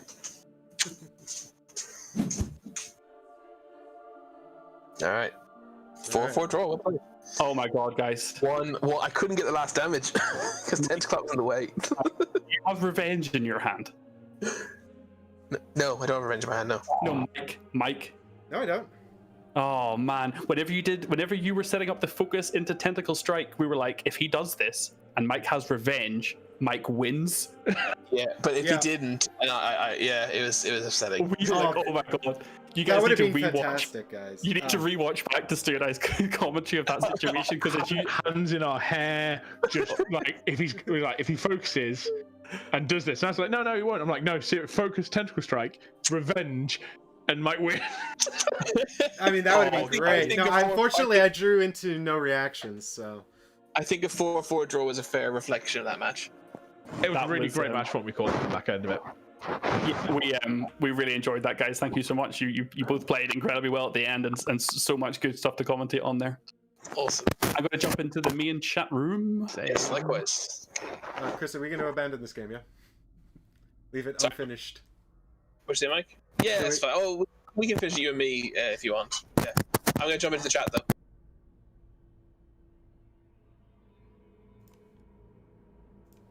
In there, we lost Caleb. No, Caleb's here. Terrible news, guys. Caleb's still here. Oh, come on. I've set one of my raccoons on you, Stu, if you're not careful. I'm sorry, I don't want to mess with the raccoons. So, first of all, thank you so much. This went incredibly well. You all played amazingly. We only had 1 or 2 games even get close to going for time. So thank you for that and the effort. And it was all super smooth. And thank you for humoring me with this plan to do something kind of silly, very selfish of me to want to commentate some SFB, but it was amazing. Chris, stop eating your mic. And I want to say big congratulations to Alchemy, who went 4-0 and won the day. Well done. Thank you. There was some luck in that last game. There was some UI issues, and should have been closer than it was. But yeah, I'll take it. Yeah, I definitely, through all the games we watched, we definitely saw some BGA things across the several games, which is really, really sad and disappointing. And yeah, I mean, Ash, I cannot tell you how much credit I have for you after that Flash of Jade issue, and then how much of a game you turned that into. I will be clipping that, I'll be sharing that. People, you should watch that, because that game, despite that issue, was incredible. Yeah, I was like, oh, for God's sake, I know what I've done. Yeah. Was it? If there's been a way to rewind, I thought I'd had an extra movement. I thought I needed to click end move, and it was actually do not attack. Oh, that's what it was. Man. Oh, dude. So it was my misclick. It wasn't a BGA error, that one. That's good to know, actually, because we were talking about reporting a bug. No, definitely, that was 100% on me. Because that, in which case, I have even more respect for you there, because I said to Ash, regarding Ash, that was such a tiltable moment. Like, when that happened, it would have been so easy to let your mind drop off the ball. And to be honest, after that, you still came up kicking and screaming and played so well. And Alchemy with the massive cojones for leaving Darren beside Kilgore for 2 rounds, and on the 3rd round playing Shockwave to have the appetite for destruction discarded. Oh my god. You couldn't have had bigger balls. I'm like, any given moment, Darren was just dead. I'm going to cut these videos. I'm going to share them. And honestly, guys, I'll cut all the full games that Stu and I commented, and every single one is worth a watch. They were all outstanding. So yeah, thank you. I did offer to Ash to shuffle. Up because I did feel bad once I realised what had happened. But credit to him, he just said, "No, we'll play on," and he did, and he did turn it into a good game. Really good. Yeah, I think if Ash had won that game, you've both been on 3-1. I think it still would have been maybe going your way, Alchemy, on strength of schedule, like the people that you played against, because you played against slightly harder people. I think, you ended up on like a 5. Burt Schulz is the thing they use on here, which is kind of like the average of the people you played against. So don't be too hard on yourself. I think even if Ash's best move was just knocking out Taze. Through me, and I had no experience of playing with Corvash. I was like, what the hell am I doing? What do you want to say about Corvash after that game, Andrew? Go on. Corvash is shite, mate. He just sat in the corner and did nothing for me. It's because you just went, Tears isn't here, so I'm not using you. I'm forced to take you, but I'm not going to use you. I refuse to use not Taze. That's there was all like Corvash is. where there was a chop available, and then he forced me away from him, and I'm like, cool. Oh, dude, there was a turn where Sir Tentaclot was in the position where we were like, do you let Sir Tentaclot die just to get a good chop here? No. And he forced me, so I just went, cool, let's spread out. Well, I'm going to wrap it up there. I'm going to wrap up the stream. Thank you for the people that watched in the stream. Thank you for Andrew Chirin for watching, and for Steph for rating if you're still here. I'm going to close that off. And yeah, thank you everyone. This was honestly a pleasure. And Stu, I want to give huge heart with fingers to you, because you were amazingly energy. And Mike, it was great to have you in the chat room as well. That was so much fun. I just had an amazing time. I will commentate anytime you want, man. That was phenomenally good fun. Went round it was awesome. It was a really good event. Thank you. Yeah, thanks for organizing us. That's fantastic. If you are interested in doing it again, like drop me a little PM just to let me know, like a little DM on Discord just to let me know who would be up for another one, and maybe in like 2 or 3 weeks time we'll do another evening, and we know that we can fit 4 rounds in easily enough now. See you all next week. Cool. See you all next week. Thanks for organizing, guys. Thank you to all my buddies. Thanks, everyone. Bye. Bye. See ya. Bye. Good night, everyone. Bye, James. Bye, dudes. Again. Hey everybody, I'm going to end the stream here, I think, unless Chris pops over to finish our game. We might want to see how this plays out. Let's find out.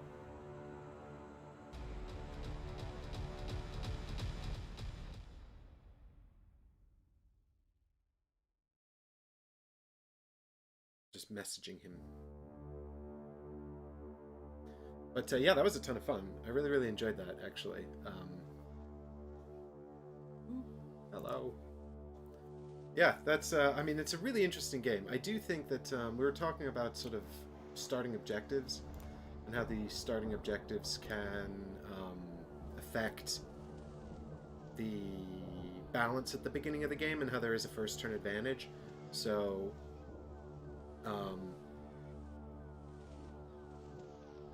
so we were talking about how if we were to like sort of come up with a tournament format, maybe the first objective that begins face up on the table would be maybe like the contest the red zone one, like this one here, because I think that's control the destruction area, because I think that's a really good sort of opening one, because it's always very contentious and everyone can sort of easily move into that middle one. There's like some of these can be more advantageous for other players, and if that player goes first,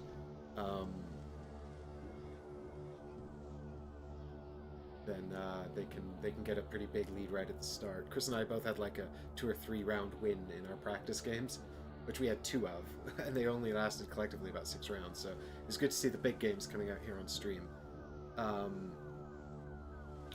RE is immediately after this, basically. Yeah, Yogi Bear, I mean, I like playing the game in real life. I think I'd like it more with a chess clock in real life. I like the timer on here. I like the BGA implementation.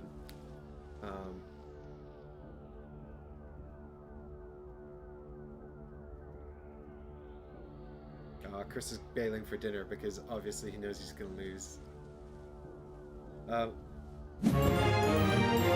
he conceded. No.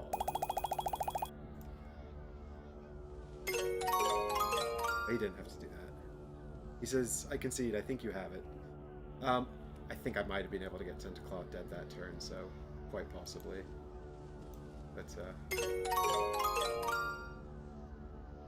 says, so basically...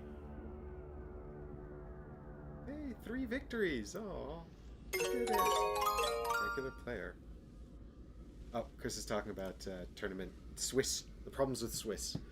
As an X-Wing player from many years ago, not played in a long time. I'm wearing my shirt with pride still, because I love the team and all the boys in it. Well, and everybody in it. But, you know. Swiss does kind of suck. Anyway, yes.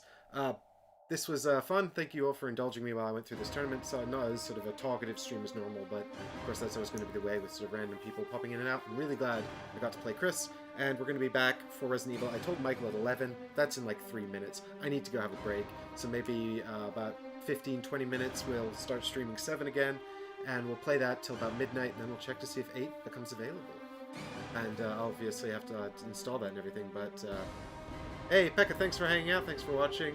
Yogi and Haggers are here. Mr. Dadle's here as well. So yeah, I'll be around for the rest of the evening, and I'll be back very, very soon.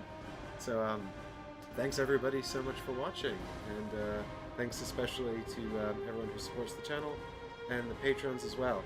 Oh, did I? No, I didn't do it. Okay, bye. See you all soon. Come back for Resident Evil and Resident Evil 8 soon. So excited! Oh my god! I'm so glad I didn't do embarrassingly badly either. Bye.